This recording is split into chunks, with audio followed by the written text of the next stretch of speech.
Thank you, sir, and thank you, Dr. Manoj. IFPH-ന്റെ 949 തുടർച്ചയായ webinar സെഷന്റെ Malayalam വിഭാഗത്തിലേക്ക് നമ്മൾ കടക്കുകയാണ്. എല്ലാവർക്കും ഈ വിഭാഗത്തിലേക്ക് വളരെ ആദരവോടുകൂടി, വളരെ സ്നേഹത്തോടുകൂടി എല്ലാവരെയും ഞാൻ ഈ പരിപാടിയിലേക്ക് സ്വാഗതം ചെയ്യുന്നു. ഇന്നത്തെ നമ്മളുടെ അതിഥി ഇന്ന് ഈ സെഷൻ നയിക്കുന്നത് ഡോക്ടർ മിനി ഉണ്ണികൃഷ്ണനാണ്. ഡോക്ടർ മിനി ഉണ്ണികൃഷ്ണനെ കുറിച്ച് പ്രത്യേകിച്ച് പറയേണ്ട കാര്യമില്ല. ഏറ്റവും കുറഞ്ഞത് 10-ൽ കൂടുതൽ ക്ലാസ്സുകൾ നമ്മുടെ ഈ സെഷനിൽ ഡോക്ടർ മിനി കൈകാര്യം ചെയ്തിട്ടുണ്ട്. IHK-യുടെ മുൻ സംസ്ഥാന വൈസ് പ്രസിഡന്റ് ആണ്. IHK-യുടെ മുൻ സംസ്ഥാന ടീച്ചിങ് ഫാക്കൽറ്റി ചെയർപേഴ്സൺ ആണ്. കേരളത്തിലെ ഏറ്റവും കൂടുതൽ പൊതുജനങ്ങൾക്കായി ഹോമിയോപ്പതി ബോധവൽക്കരണ ക്ലാസ്സുകൾ നടത്തിയിട്ടുള്ള ഒരു വ്യക്തിത്വമാണ്. വളരെ വൈവിധ്യമാർന്ന വിഷയങ്ങൾ നമ്മളുടെ ഈ വേദിയിൽ അവതരിപ്പിച്ചിട്ടുള്ള ഡോക്ടറാണ്. വളരെ സ്നേഹപൂർവ്വം, വളരെ ആദരപൂർവ്വം ഞാൻ ഡോക്ടർ മിനി ഉണ്ണികൃഷ്ണനെ ഈ സെഷൻ കൈകാര്യം ചെയ്യുന്നതിലേക്ക് വിളിക്കുകയാണ്. ഡോക്ടറുടെ 35 വർഷത്തിലധികം നീളുന്ന ചികിത്സാ അനുഭവങ്ങൾ, അതിൽ നിന്ന് നമ്മളോടൊപ്പം 1 മണിക്കൂർ ചില കേസുകൾ പ്രസന്റ് ചെയ്യുകയാണ് ഈ അവസരത്തിൽ ചെയ്യുന്നത്. എല്ലാവരും വളരെ താല്പര്യത്തോടെ ഈ ക്ലാസ് കേൾക്കണമെന്നും ഒപ്പം അവസാനം നമ്മളൊരു 10-20 മിനിറ്റ് സമയം ഒരു ഡിസ്കഷനിലേക്ക് പോകുമ്പോൾ എല്ലാവരും സജീവമായിട്ട് ഡിസ്കഷനിൽ ഉണ്ടാകണമെന്നും അഭ്യർത്ഥിച്ചുകൊണ്ട് ഞാൻ ഡോക്ടർ മിനി ഉണ്ണികൃഷ്ണനെ ഈ ക്ലാസ് കൈകാര്യം ചെയ്യുന്നതിലേക്ക് വേണ്ടി ക്ഷണിക്കുന്നു. Doctor please.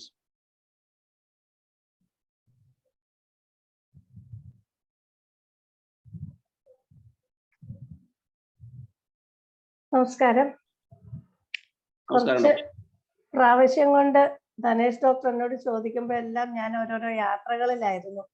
അതുകൊണ്ട് കുറച്ച് നാളുകൊണ്ട് ഞാൻ ഈ വഴിക്ക് വരാറില്ല. ഇപ്പോൾ വീണ്ടും വന്നിരിക്കുകയാണ്. ഒരുപാട് സന്തോഷമുണ്ട്. ഇപ്രാവശ്യം ഞാനൊരു 4 കേസ് പ്രസന്റ് ചെയ്യാമെന്നാണ് വിചാരിക്കുന്നത്. എക്സ്പീരിയൻസ് ഷെയറിങ് ചെയ്യാമെന്ന് വിചാരിക്കുന്നു.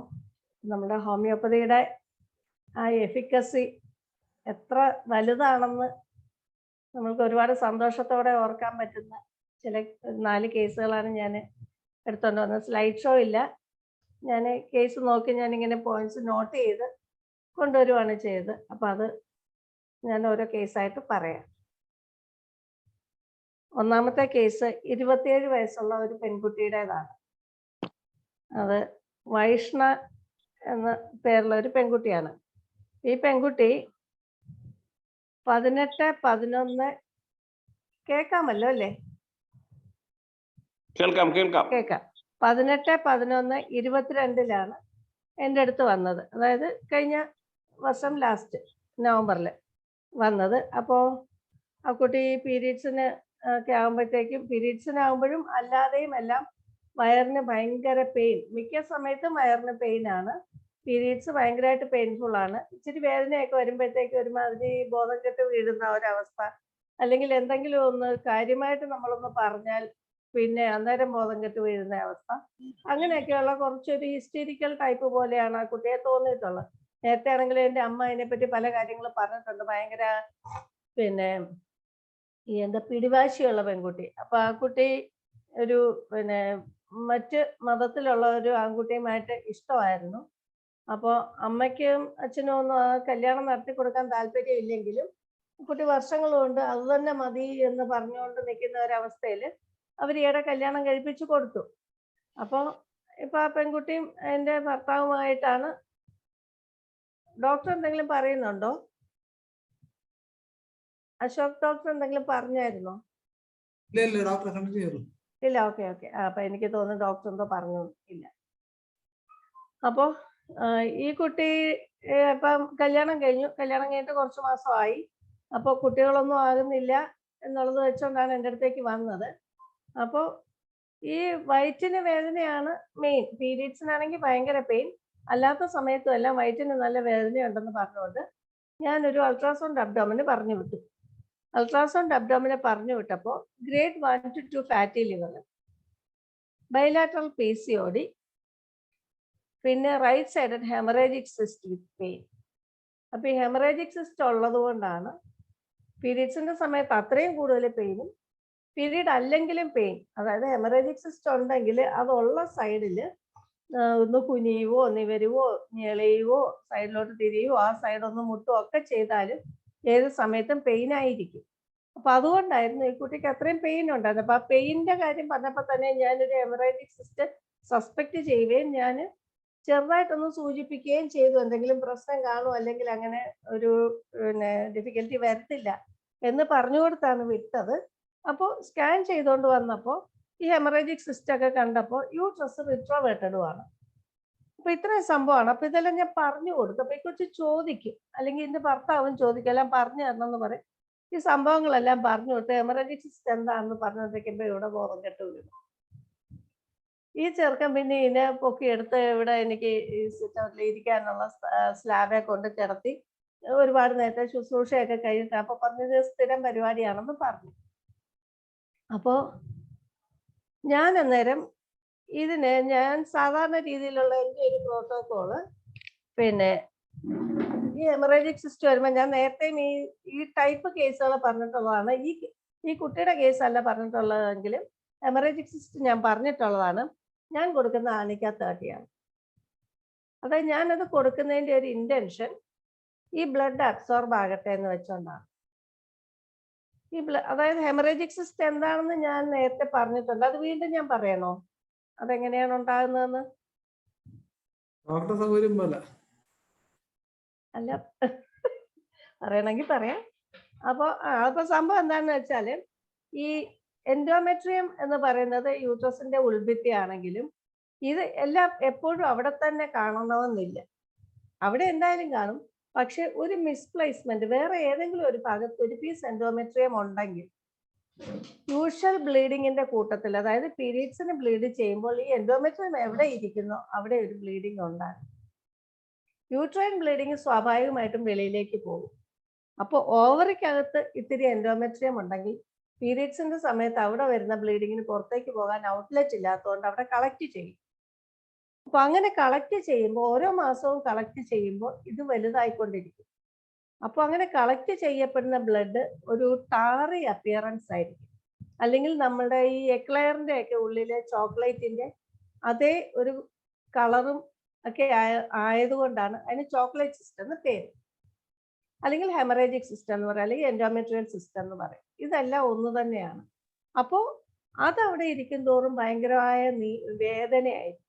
ഓരോ പ്രാവശ്യം വേദന കൂടിക്കൊണ്ടേയിരിക്കുള്ളൂ. അലോപ്പതിയിൽ ഇതിന് പറയുന്നത് ഇത് കട്ട് ചെയ്ത് ഇത് ഡ്രെയിൻ ചെയ്യുകയോ മറ്റോ ചെയ്തിട്ട് വേഗം കല്യാണം കഴിപ്പിക്കാൻ പറയും. അതായത് അപ്പോൾ പീരീഡ്സ് വരത്തില്ലല്ലോ. പ്രഗ്നന്റ് ആയാൽ പീരീഡ് വരത്തില്ലല്ലോ. അല്ലെങ്കിൽ ഇപ്പൊ കല്യാണം കഴിച്ചിട്ടാണ് വേഗം പ്രഗ്നന്റ് ആകാൻ പറയും. പീരീഡ് വരാതിരിക്കുന്ന കാലഘട്ടത്തിൽ ഇത് അബ്സോർബ് ആയി പോകുക എന്നുള്ളതാണ് തോന്നുന്ന പോളിസി. പക്ഷെ ഞാൻ എൻ്റെ ഒരു കണക്കൂട്ടലിൽ ഏത് ബ്ലീഡിങ്ങും അബ്സോർബ് ആകാൻ ഏറ്റവും നല്ലത് ആർണിക്കയായത് ഞാൻ ആർണിക്ക 33 നേരം വെച്ച് കൊടുക്കും. അതിൻ്റെ കൂടെ ഈ ബ്ലഡ് അബ്സോർബ് ആയി കഴിയുമ്പോൾ ആ ഒരു ഉള്ളിലെ പോർഷൻസ് മൊത്തം റോ ആയിട്ട് ഇരിക്കുന്നത് കൊണ്ട് അവിടെ ഒരു ഹീലിംഗ് പ്രോസസ്സ് വേഗം നടക്കാൻ വേണ്ടിയിട്ട് ബെല്ലിസ്പെർനസ് 200 കൊടുക്കും. ഇതെൻ്റെ ഒരു യൂഷ്വൽ പ്രൊസീജിയർ ആയതുകൊണ്ട് ഞാനിത് ഇതിനു മുമ്പും പറഞ്ഞു കാണും. ഇൻഫെർട്ടിലിറ്റി ഒക്കെ പറയുമ്പോഴൊക്കെ ഞാനിത് പറയാറുണ്ട്. എങ്കിലും ഈ കേസിൽ ഞാൻ അങ്ങനെ തന്നെയാണ് ചെയ്തത്. ബെല്ലിസ്പെർനസ് 200 കൊടുത്തു. അതുപോലെ ഓവാട്ടോസ്റ്റ 3x കൊടുത്തു. PCOD ഉള്ളതുകൊണ്ടാണ് ഓവാട്ടോസ്റ്റ കൊടുത്തത്. കൽക്കരെ കാർബ് 1 കൊടുത്തു, ആഴ്ചയിൽ ഒരിക്കൽ കൊടുക്കാൻ. പക്ഷെ സാധാരണ ഞാൻ തയോസിനാമിൻ 1 കൂടെ കൊടുക്കാറുണ്ട്. അത് ഈ ഹീലിംഗ് പ്രോസസ്സിന് ഇടയ്ക്ക് അഡ്ഹഷൻസ് ഒന്നും വരാതിരിക്കാൻ വേണ്ടിയിട്ടാണ് ഞാനത് കൊടുക്കാറുള്ളത്. പക്ഷെ ഇപ്രാവശ്യം ഞാനത് കൊടുത്തില്ല. ഞാൻ ബെല്ലിസ്പെർനസും ആനിക്ക 30 3 നേരം വെച്ച് കൊടുത്തത്. ഓവാട്ടോസ്റ്റയും 3 നേരം കൊടുത്തു. കൽക്കരെ കാർബ് ആഴ്ചയിൽ 1 ഡോസ് വെച്ച് കഴിക്കാനും ഞാൻ കൊടുത്തു. അത് കൊടുത്തത് 18/1/2022 അത് കഴിഞ്ഞിട്ട് അപ്പോൾ 1 മാസത്തെ മരുന്നാണ് കൊണ്ടുവന്നത്. പിന്നെ 20/12 വന്നു. Pain and vomiting with period പറഞ്ഞു. ഭയങ്കര വേദനയും ഛർദിലും ഒക്കെ ആയിരുന്നു എന്ന് പറഞ്ഞതുകൊണ്ട് ഞാൻ ഇതേ മരുന്നുകൾ റിപ്പീറ്റ് ചെയ്തുകൊണ്ട് പ്ലസ് അമോണിയം കാർബ് 30 രാത്രി കൊടുത്തു. അതായത് പീരീഡ്സിന്റെ കൂടെ വോമിറ്റിങ്ങോ ഡയറിയയോ ഒക്കെ ഉണ്ടെങ്കിൽ ഏറ്റവും നല്ലത് അമോണിയം കാർബ് ആയതുകൊണ്ട് ഞാൻ ഈ കുട്ടിക്ക് അമോണിയം കാർബ് 30 ആ 1 മാസത്തേക്കും രാത്രിയിൽ കഴിക്കാൻ വേണ്ടിയിട്ട് ഞാൻ 3 ഗ്രെയിൻ BTയിലോ മറ്റോ കൊടുത്തു വിട്ടു. പിന്നെ വന്നത് അടുത്ത മാസം 27/1/23 വന്നു. അപ്പോൾ പീരീഡ് 5/1/23 വന്നിരുന്നു. Period without any pain complete മാറി. അമോണിയം കാർബ് 30 ആണ് പെയിന് വേണ്ടിയിട്ട് കൊടുത്തത്. പെയിൻ കംപ്ലീറ്റ് മാറി, റിപ്പീറ്റ് ചെയ്തു, അത് അമോണിയം കാർബ് നിർത്തി. ആദ്യം കൊടുത്തിരുന്ന ആനിക്ക, ഓവാട്ടോസ്റ്റ, ബെല്ലിസ് പെർനിസ്, കൽക്കരെ കാർബ് അത്രയും കൊടുത്തു. പിന്നെ എന്നിട്ട് 10-3 വന്നു. 10-3 വന്നപ്പോൾ, അതായത് എല്ലാ മാസവും വരും. 10-3 വന്നപ്പോൾ 27-2 പീരീഡ് വന്നു എന്ന് പറഞ്ഞു. പ്രത്യേകിച്ച് ഒന്നുമില്ലായിരുന്നു, ഒരു യൂഷ്വൽ പീരീഡ്. അപ്പൊ ആ വയറിന്റെ വേദനയും എല്ലാം മാറി. പിന്നെ യൂട്രസിന്റെ വേദന, പീരീഡിന്റെ പെയിൻ മാത്രമല്ല, നേരത്തെ ചോക്ലേറ്റ് സിസ്റ്റിന്റെ ഭാഗത്ത് പറഞ്ഞിരുന്ന വേദനയും ഒന്നും ഇപ്പോൾ ഒരു പ്രശ്നങ്ങളും ഇല്ലാത്തതുകൊണ്ട് ഞാൻ വീണ്ടും സ്കാനിങ്ങിന് വിട്ടു. സ്കാനിങ്ങിന് വിട്ടപ്പോൾ യൂട്രസ് നോർമൽ, ആന്റിവേർട്ടഡ് ആയി, അതായത് റീട്രോവേർട്ടഡ് ആയിരുന്ന യൂട്രസ് ആന്റിവേർട്ടഡ് ആയി. ഞാൻ നേരത്തെയും കൽക്കരെ കാർബ് കൊടുത്തിട്ടുള്ള കേസുകളിൽ ആക്സിഡന്റലി ആണ് അത് ആദ്യം ഞാൻ അറിഞ്ഞത്. അതൊരു PCOD കേസിൽ കൊടുത്തതാണ്. റീട്രോവേർട്ടഡ് യൂട്രസിന് എന്തെങ്കിലും ചെയ്യാൻ പറ്റുമെന്ന് ഞാൻ വിചാരിച്ചതല്ല. പക്ഷേ 3 മാസം കഴിഞ്ഞ് സ്കാൻ ചെയ്തപ്പോൾ റീട്രോവേർട്ടഡ് യൂട്രസ് ആന്റിവേർട്ടഡ് ആയിട്ട് മാറിയിട്ടുണ്ടായിരുന്നു. ഇപ്രാവശ്യം എനിക്ക് അതേ റിസൾട്ട് കിട്ടി. നവംബറിൽ ട്രീറ്റ്മെന്റ് തുടങ്ങി. 10-3 വീണ്ടും നോക്കിച്ചത്, യൂട്രസ് ആന്റിവേർട്ടഡ് ആയി കഴിഞ്ഞു. പിന്നെ ഒരു ചെറിയ ഫൈബ്രോയിഡ് കണ്ടു ഇപ്രാവശ്യം, ആന്റീരിയർ വോൾ ഇൻട്രാമ്യൂറൽ ഫൈബ്രോയിഡ് കണ്ടു. Haemorrhagic cyst cured. PCOD ഇപ്പോഴും കൊണ്ട് മാറിയിട്ടില്ല. അതുകൊണ്ട് ഇപ്പൊ കൊടുത്ത മരുന്നുകൾ ഹെമറേജിക് സിസ്റ്റ് പോയതുകൊണ്ട് ഓർമ്യൂർ നാട്രോനാറ്റം 30 അത് 3 നേരം കൊടുത്തു. പ്ലാസിബോയും അത് 3 നേരം കൊടുത്തു. പിന്നെ കൊടുത്തത്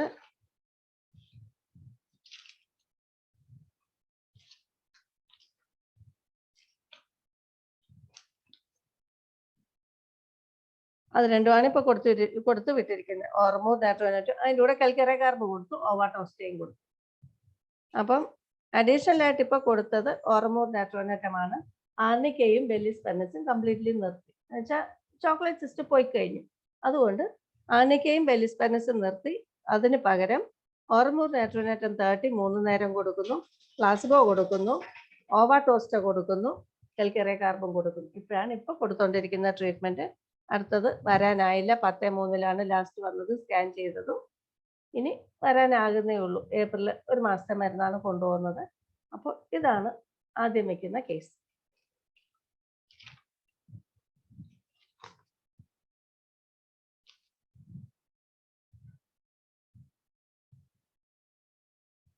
രണ്ടാമത്തെ കേസ് ഒരു തൈറോയിഡ് നോഡ്യൂളാണ്. അതൊരു 18 വയസ്സുള്ള പെൺകുട്ടിയാണ്. അത് grade 2 colloid nodules on thyroid. അതായത് പിന്നെ തൈറോയിഡ്, അപ്പൊ ആ കുട്ടിയുടെ കഴുത്തിൽ നല്ല പ്രൊമിനന്റ് ആയിട്ട് കാണാമായിരുന്നു. എല്ലാവരും ഇങ്ങനെ ചോദിക്കുന്നുണ്ട്. അപ്പൊ പറഞ്ഞു ബ്ലഡൊക്കെ പല പ്രാവശ്യം ടെസ്റ്റ് ചെയ്താൽ ഡോക്ടർ ഒരു കുഴപ്പവും ഇല്ല എന്ന് പറഞ്ഞപ്പോൾ ഞാൻ പറഞ്ഞു കഴുത്തിൽ സ്വെല്ലിങ് ഉള്ളതിന് ബ്ലഡ് മാത്രം ടെസ്റ്റ് ചെയ്തിട്ട് കാര്യമില്ല, അതുകൊണ്ട് പോയൊരു അൾട്രാസൗണ്ട് നെക്ക് ചെയ്യാൻ പറഞ്ഞിട്ട് ഞാൻ അൾട്രാസൗണ്ട് നെക്ക് വിത്ത് തൈറോയിഡ്സ് ഗ്രേഡിംഗ് എന്ന് കുറിച്ച് കൊടുത്തു വിട്ടു. അപ്പോൾ അതിൻ്റെ പിന്നെ റിസൾട്ട് വന്നത് grade 2 colloid nodules on thyroid എന്നാണ് റിസൾട്ട് വന്നത്. അപ്പോൾ ഞാൻ അതിന് ലൈക്കോപ്പസ് 200 കൊടുത്തു. ലൈക്കോപ്പസ് 200 2 നേരം കൊടുത്തു. പിന്നെ അത് ഞാൻ BT മെഡിക്കേറ്റ് ചെയ്താണ് കൊടുത്തത്. പിന്നെ 2 ഇതിനകത്ത് പ്ലാസിബോ കൊടുത്തു. കൽക്കറിയ ഫ്ലൂർ 6x കൊടുത്തു. കൽക്കറിയ ഫ്ലൂർ 6x 1 നേരവും ലൈക്കോപ്പസ് 200 2 നേരവും പ്ലാസിബോ കൂട്ടത്തിലും കൊടുത്തു. എന്നിട്ട് അപ്പൊ ഇതിലെ റൈറ്റ് ലോബിലും തൈറോയിഡ്സ് 2 ആയിരുന്നു. അത് കഴിഞ്ഞിട്ട് പിന്നെ ഈ മരുന്ന് തന്നെയാണ് ഞാൻ കണ്ടിന്യൂ ചെയ്തുകൊണ്ടിരുന്നത്. പ്രത്യേകിച്ച് ഇടയ്ക്ക് എന്തെങ്കിലും ജലദോഷമോ പനിയൊക്കെ വന്നാൽ അതിനൊക്കെ കൊടുത്തിരുന്നത് ഞാൻ ഇതിൻ്റെ അകത്ത് എഴുതിയിട്ടില്ല. തൈറോയിഡിന്റെ ട്രീറ്റ്മെന്റ്, ഈ നോഡ്യൂളിന്റെ ട്രീറ്റ്മെന്റ് മാത്രമേ ഞാൻ എഴുതിയുള്ളൂ. അപ്പോൾ ഇങ്ങനെയാണ് ഈ ട്രീറ്റ്മെന്റ് പോയത്. പക്ഷേ 19-1 ഞാൻ 19-1 8-2 വീണ്ടും സ്കാൻ ചെയ്യിപ്പിച്ചപ്പോൾ ആദ്യത്തെ സ്കാനിങ് 13-10 അപ്പം 2-3 മാസം മരുന്ന് കൊടുത്തിട്ട്, 3 പിന്നെ ഒക്ടോബറിൽ തുടങ്ങി നവംബർ ഡിസംബർ ജനുവരി ഫെബ്രുവരി 8 ഞാൻ വീണ്ടും സ്കാൻ ചെയ്യിപ്പിച്ചപ്പോൾ റൈറ്റ് ലോബിൽ തൈറോയിഡ്സ് 2 തന്നെയാണ്, ലെഫ്റ്റ് ലോബിൽ തൈറോയിഡ്സ് 1 ആണ്. റിപ്പോർട്ട് ഞാൻ വാങ്ങിച്ചു വെച്ചില്ല. അതുകൊണ്ട് സൈസ് എഴുതാൻ സൈസ് ഞാനിവിടെ എഴുതിയില്ല, റിപ്പോർട്ട് വാങ്ങിച്ചു വെക്കാഞ്ഞതുകൊണ്ട്. പക്ഷേ സൈസ് ചെറുതായിട്ടുണ്ട്. ടൈറാക്സ് 2 തന്നെയാണെങ്കിലും സൈസ് ചെറുതായിട്ടുണ്ട്. ലെഫ്റ്റ് ലോബിലേത് 2ൽ നിന്ന് ഗ്രേഡ് മാറി ടൈറാക്സ് 1 ആയിട്ട് മാറിയിട്ടുമുണ്ട്. അല്ല, വേറെ അതിന് ബുദ്ധിമുട്ടുകളൊന്നുമില്ല. പക്ഷേ നമുക്ക് കാണുമ്പോൾ നന്നായിട്ട് അറിയാം. അപ്പം അങ്ങനെ നന്നായിട്ട് അറിയാവുമ്പം ഇതിന്റെ പ്രോമിനൻസ് അപ്പം ഇപ്പൊ ഇച്ചിരി വീക്കം കൂടുതലുണ്ടോ എന്നൊരു സംശയം പറഞ്ഞു. അപ്പൊ ഞാൻ പറഞ്ഞു, അങ്ങനെ വീക്കം കൂടിയത് തോന്നുന്നത് അതിന്റെ സർക്കംഫറൻസ് കുറഞ്ഞാണ് മാറുന്നത്, അതുകൊണ്ടാണ് പ്രോമിനൻസ് കൂടുതൽ തോന്നുന്നത്. മൊത്തത്തിലും പരന്ന് ഉന്തിയിരുന്ന ഒരു സാധനത്തിന്റെ സൈഡിൽ നിന്ന് അതിന്റെ വലിപ്പം കുറഞ്ഞു വരുമ്പോൾ നടുക്കെ പ്രോമിനൻസ് കൂടുന്നത് കൊണ്ടാണ് എന്ന് പറഞ്ഞു. അപ്പൊ ഈ സ്കാനിങ് റിപ്പോർട്ടിലെ സൈസ് വായിക്കുമ്പോൾ അവർക്ക് മനസ്സിലാകുമല്ലോ ഇതാണ് കാര്യം എന്നുള്ളത്. അപ്പൊ അത് അങ്ങനെ ഇപ്പൊ അത് ട്രീറ്റ്മെന്റ് നടന്നുകൊണ്ടിരിക്കുന്ന ഒരു കേസാണ്, കംപ്ലീറ്റ് ആയിട്ടില്ല. അപ്പൊ അതാണ് അടുത്ത കേസ്. അതായത് ഇപ്പോഴത്തെ രണ്ടാമത്തെ സ്കാനിങ് ഫെബ്രുവരിയിലായിരുന്നു. പിന്നെ ഇപ്പം അതേ മരുന്നുകൾ കണ്ടിന്യൂ ചെയ്തുകൊണ്ടിരിക്കുവാണ്. അത് മരുന്ന് കണ്ടിന്യൂ ചെയ്തുകൊണ്ടിരിക്കുകയാണ്. കുറച്ചാളൂടെ കൊടുക്കേണ്ടി വരും. അതാണ് രണ്ടാമത്തെ കേസ്. ആരോ ഒന്ന് കൈ കാണിച്ചിരുന്നു? ഇല്ല ഡോക്ടർ, ഇല്ല. ഇല്ല. ഓക്കെ, മൂന്നാമത്തെ കേസ്. ഈ കേസിന്റെ കുറച്ച് ഞാൻ നേരത്തെ ഒന്ന് പറഞ്ഞിട്ടുണ്ട്, പക്ഷെ ഇപ്പൊ അത് കംപ്ലീറ്റ് ആയ ഒരു കേസായിട്ട് ഇപ്പൊ ഞാനിത് വീണ്ടും പറയുവാണ്. കേസ് നമ്പർ 3 ഒരു 42 വയസ്സുള്ള മെയിലാണ്. ഒരു സുനിൽകുമാർ എന്ന് പറഞ്ഞ ഒരു ആളാണ്. ഇയാള് കണ്ടാൽ ഇയാളുടെ അപ്പിയറൻസിൽ മീശയൊക്കെ ഉണ്ട്. അത്യാവശ്യം വലിയ സൈസ് ഒന്നുമല്ല, എങ്കിലും അത്യാവശ്യം വലിപ്പമുള്ള ഒരാളാണെങ്കിലും പുള്ളിയുടെ ആ ഒരു ചിരിയും പുള്ളിയുടെ ഒരു പെരുമാറ്റവും സംസാരവും ഒക്കെ കാണുമ്പോൾ കുറച്ചൊരു ഫീമെയിൽ ഇത് തോന്നിക്കും. പക്ഷെ നല്ല കട്ടി മീശയൊക്കെ ഉള്ള ഒരാളാണെങ്കിൽ അയാളുടെ ഒരു പെരുമാറ്റത്തിൽ, അതായത് നല്ല വിനയവും ആണുങ്ങളുടേതായ ഒരു ഗൗരവമൊന്നും ഇല്ലാത്ത ഒരു പാവ മനുഷ്യൻ. അപ്പം അയാൾക്ക് ഇതുപോലെ പ്രൈമറി ഇൻഫെർട്ടിലിറ്റി ആണ്. ഇയാൾ കുറേ വർഷങ്ങളിലും പുറത്തായിരുന്നു. 9 വർഷത്തോളം കണ്ട് ഗൾഫിലായിരുന്നു. അപ്പൊ അതിന്റെ ഇടയ്ക്കൊന്നും കുഞ്ഞായില്ല. പിന്നെ ഇപ്പൊ കുഞ്ഞൊന്നും ആകാത്തതുകൊണ്ട് നാട്ടിലെത്തിയതാണ്. അപ്പൊ ഇവരാദ്യം തിരുവനന്തപുരത്ത് ഏതോ ഹോസ്പിറ്റലിലായിരുന്നു ട്രീറ്റ്മെന്റ്. 3 പ്രാവശ്യം IUI ചെയ്തു. അപ്പൊ അത്ര വലിയ സാമ്പത്തികം ഒന്നും ഉള്ളവരല്ല. ഈ IUI ചെയ്തിട്ട് ഒരു പ്രാവശ്യം അവർ പറഞ്ഞു, പിന്നെ ഹോസ്പിറ്റൽ ബില്ല് വന്നപ്പോൾ അവർ കയ്യിലെ വള ഊരി വിറ്റിട്ടാണ് ബില്ല് അടച്ചിട്ട് വന്നതെന്ന് പറഞ്ഞു. ഈ IUIയുടെ ശേഷം അങ്ങനെ 3 എണ്ണം ചെയ്തു. 3 എണ്ണം ചെയ്തിട്ടും കുഞ്ഞൊന്നും ആകാഞ്ഞപ്പോൾ ഇനി അവിടെ വരെ പോകണ്ടെന്ന് വെച്ചിട്ട് അവർ ആലപ്പുഴയില്, എനിക്ക് മെഡിക്കൽ കോളേജിൽ അമ്പലപ്പുഴയിൽ ഏതോ ഡോക്ടറിനെ തോന്നുന്നു, അലോപ്പതി ഡോക്ടറിനെ, ഗൈനക്കോളജിസ്റ്റ് ഒരു ലേഡിയെ പോയി കണ്ടപ്പോൾ സരസ്വതി അമ്മ എന്നോ മറ്റാണ് പറഞ്ഞത്. ആ ഡോക്ടർ ചോദിച്ചു, ആ ഡോക്ടർ പറഞ്ഞു, പിന്നെ നമുക്കിതിനകത്ത് മരുന്നൊന്നും ഇല്ല, നിങ്ങളൊരു കാര്യം ചെയ്യും, അതിന് വേറെ ഒരു കാര്യം കൂടെ പറഞ്ഞു, അത് ഞാൻ പിന്നെ പറയാം. പക്ഷെ ഞാൻ അതേ ചോദ്യം ചോദിച്ചപ്പോൾ അവർ പറഞ്ഞു ഇതിന് ഹോമിയോപ്പതിയിൽ മരുന്ന് കാണും, നിങ്ങൾ ഏതെങ്കിലും ഒരു ഹോമിയോ ഡോക്ടറെ പോയി കാണാനെന്ന് ആ ഗൈനക്കോളജിസ്റ്റ് പറഞ്ഞു. അങ്ങനെ അവര് ഏതോ ഒരു ഡോക്ടറെ, ആലപ്പുഴയിലോ മറ്റൊരു ഡോക്ടറെ കാണാനിരിക്കുമ്പോഴാണ് എന്നെപ്പറ്റി കേട്ടത്. എന്നെപ്പറ്റി കേട്ട ചരിത്രം ഭയങ്കര രസമാണ്. അതായത് ഇവിടെ വേറെ ഒരു ഇൻഫെർട്ടിലിറ്റി കേസ് വന്നപ്പോൾ ഞാൻ അയാളുടെ കയ്യിലിരുന്ന റിപ്പോർട്ട് വെച്ചിട്ട് ഞാൻ പറഞ്ഞു, പിന്നെ ഇത് ഇപ്പോഴെങ്ങും കുഞ്ഞാവത്തില്ല ഈ റിപ്പോർട്ട് വെച്ചുകൊണ്ട്, പക്ഷെ ഈ റിപ്പോർട്ടിന് പഴക്കമുള്ളത് കൊണ്ട് നിങ്ങളൊരു പുതിയ റിപ്പോർട്ടും കൂടെ കൊണ്ടുപോവാം, ഇപ്പോഴത്തെ ലേറ്റസ്റ്റ് ഒന്ന് അറിയട്ടെ എന്ന് പറഞ്ഞ് ഞാൻ കുറിച്ച് കൊടുത്തിട്ട് ഈ റിപ്പോർട്ട് വെച്ചുകൊണ്ട് ഇപ്പോഴെങ്ങും കുഞ്ഞാവത്തില്ലെന്ന് പറഞ്ഞു. പക്ഷേ ഇവർക്ക് ഉടനെ പരിശോധിക്കാൻ പറ്റിയുമില്ല. അപ്പൊ പീരീഡിന്റെ ഡേറ്റ് കഴിഞ്ഞത് കൊണ്ട് ഈ വൈഫിനെ ഒന്ന് പരിശോധിച്ചപ്പോൾ അവർ പ്രഗ്നന്റ് ആണ്. ഇവര് വിചാരിക്കുന്നത് ഈ മുറിക്കകത്തോട്ട് വന്ന് കയറിയത് കൊണ്ടാണ് ഈ കൊച്ചു പ്രഗ്നന്റ് ആയത്. അപ്പൊ അങ്ങനെയാണ് അവര് വിചാരിക്കുന്നത്. എന്നിട്ട് ഇവരൊരു കൂട്ടരെ എൻ്റെ അടുത്ത് പറഞ്ഞു വിട്ടു. ഞാൻ ഇൻഫെർട്ടിലിറ്റി കേസിൽ പറഞ്ഞതാണ്, ഒരു ട്വിൻസിനെ കിട്ടിയ ഒരു കേസ് ഞാൻ പറഞ്ഞായിരുന്നു. അതിലൊരു കുഞ്ഞ് മരിച്ചു പോയതാ, വയറ്റിൽ കിടന്ന് മരിച്ചു പോയത്. അപ്പൊ ഇവര് പറഞ്ഞു വിട്ടിട്ടാണ്, ഈ ദിവ്യഗർഭക്കാർ പറഞ്ഞു വിട്ടിട്ടാണ് ഈ ട്വിൻസിന്റെ കേസ് എനിക്ക് കിട്ടിയത്. അപ്പൊ അവരാണ് ഇവരെ അമ്പലപ്പുഴ പോകാനിരുന്നപ്പം എൻ്റെ പേര് പറഞ്ഞ് എൻ്റെ അടുത്തേക്ക് ഇവരെ വിട്ടത്. അപ്പൊ ഞാൻ ഈ റിപ്പോർട്ട്, ഇയാളുടെ ഒരു റിപ്പോർട്ട് എടുപ്പിച്ചു. ഞാനൊരു സെമൻ അനാലിസിസ് എടുപ്പിച്ചപ്പോൾ ഇയാൾക്ക് അസൂസ്പെർമിയ ആണ്. ഇയാളുടെ പഴയ റിപ്പോർട്ടുകളും അസൂസ്പെർമിയ ആയിരുന്നു.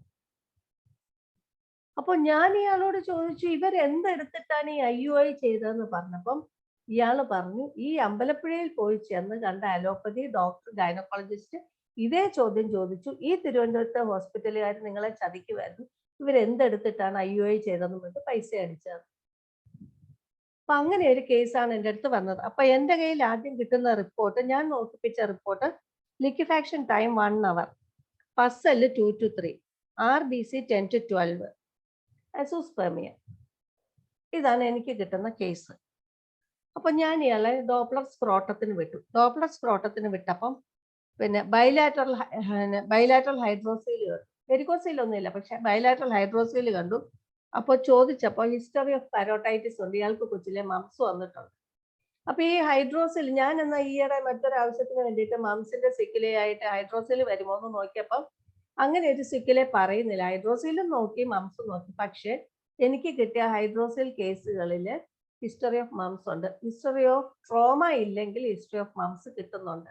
അപ്പോൾ നമ്മളത് ഗൂഗിളിൽ സെർച്ച് ചെയ്തിട്ട് കിട്ടിയിട്ടില്ല. പക്ഷെ എൻ്റെ അനുഭവത്തിൽ എനിക്ക് പിന്നെ ഹൈഡ്രോസിലുള്ള കേസുകളിൽ, ഇൻഫെർട്ടിലിറ്റി കേസുകളിൽ ഹിസ്റ്ററി ഓഫ് മംസ് പറയുന്നുണ്ട്.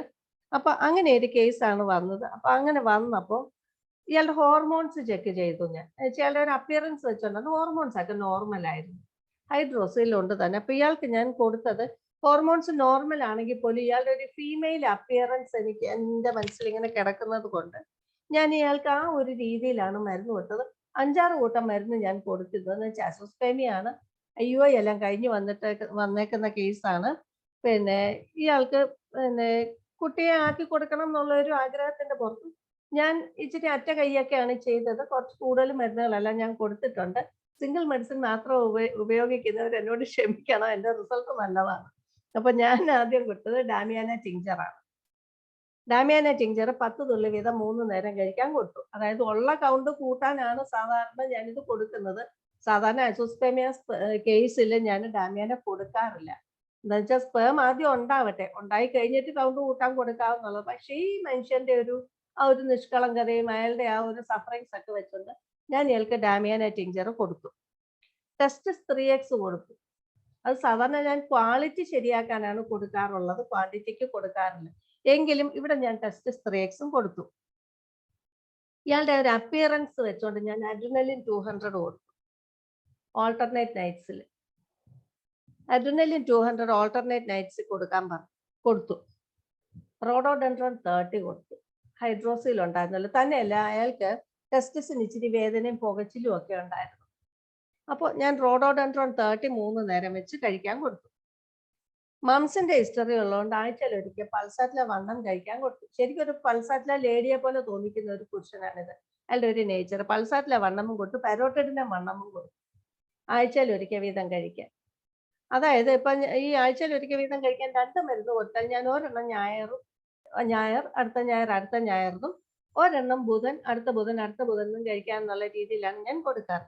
അപ്പൊ അങ്ങനെ ഇത്രയും മരുന്ന് ഞാൻ കൊടുത്തിരുന്നു. അപ്പം 20/1/2020 എൻ്റെ അടുത്ത് വന്നത്. അതിനുശേഷം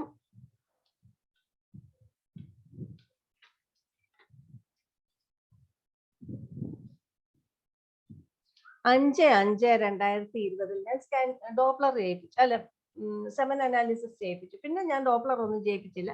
സെമൻ അനാലിസിസിന്റെ റിപ്പോർട്ട് അനുസരിച്ച് മാറ്റം ഉണ്ടോ ഇല്ലയോ എന്നുള്ളത് നമുക്കറിയാമല്ലോ. അതായത് ജനുവരിയിൽ വന്ന കേസ് 5/5/2020 ഞാൻ സെമൻ അനാലിസിസ് ചെയ്യിപ്പിച്ചപ്പോഴും ലിക്വിഫാക്ഷൻ 1 hour തന്നെ. പക്ഷേ 20 സ്പേമിനെ കണ്ടു. വെറും 20 സ്പേമിനെ കണ്ടു. അതിൽ actively motile 20%, sluggishly motile 30%, non motile 50%. First cell 4 to 6, RBC 2 to 5, 3 to 5 ഇത്രയുമാണ് കണ്ടത്. മരുന്നുകൾ കണ്ടിന്യൂ ചെയ്തുകൊണ്ട്, അതായത് ഒന്നും ശൂന്യതയിൽ നിന്ന് നമ്മൾ 20 എണ്ണം സൃഷ്ടിച്ചല്ലോ. അപ്പൊ പിന്നെ ഞാനും വളരെ സന്തോഷം, പുള്ളിയും സന്തോഷം. നമ്മൾ മരുന്ന് കണ്ടിന്യൂ ചെയ്തുകൊണ്ടിരുന്നു.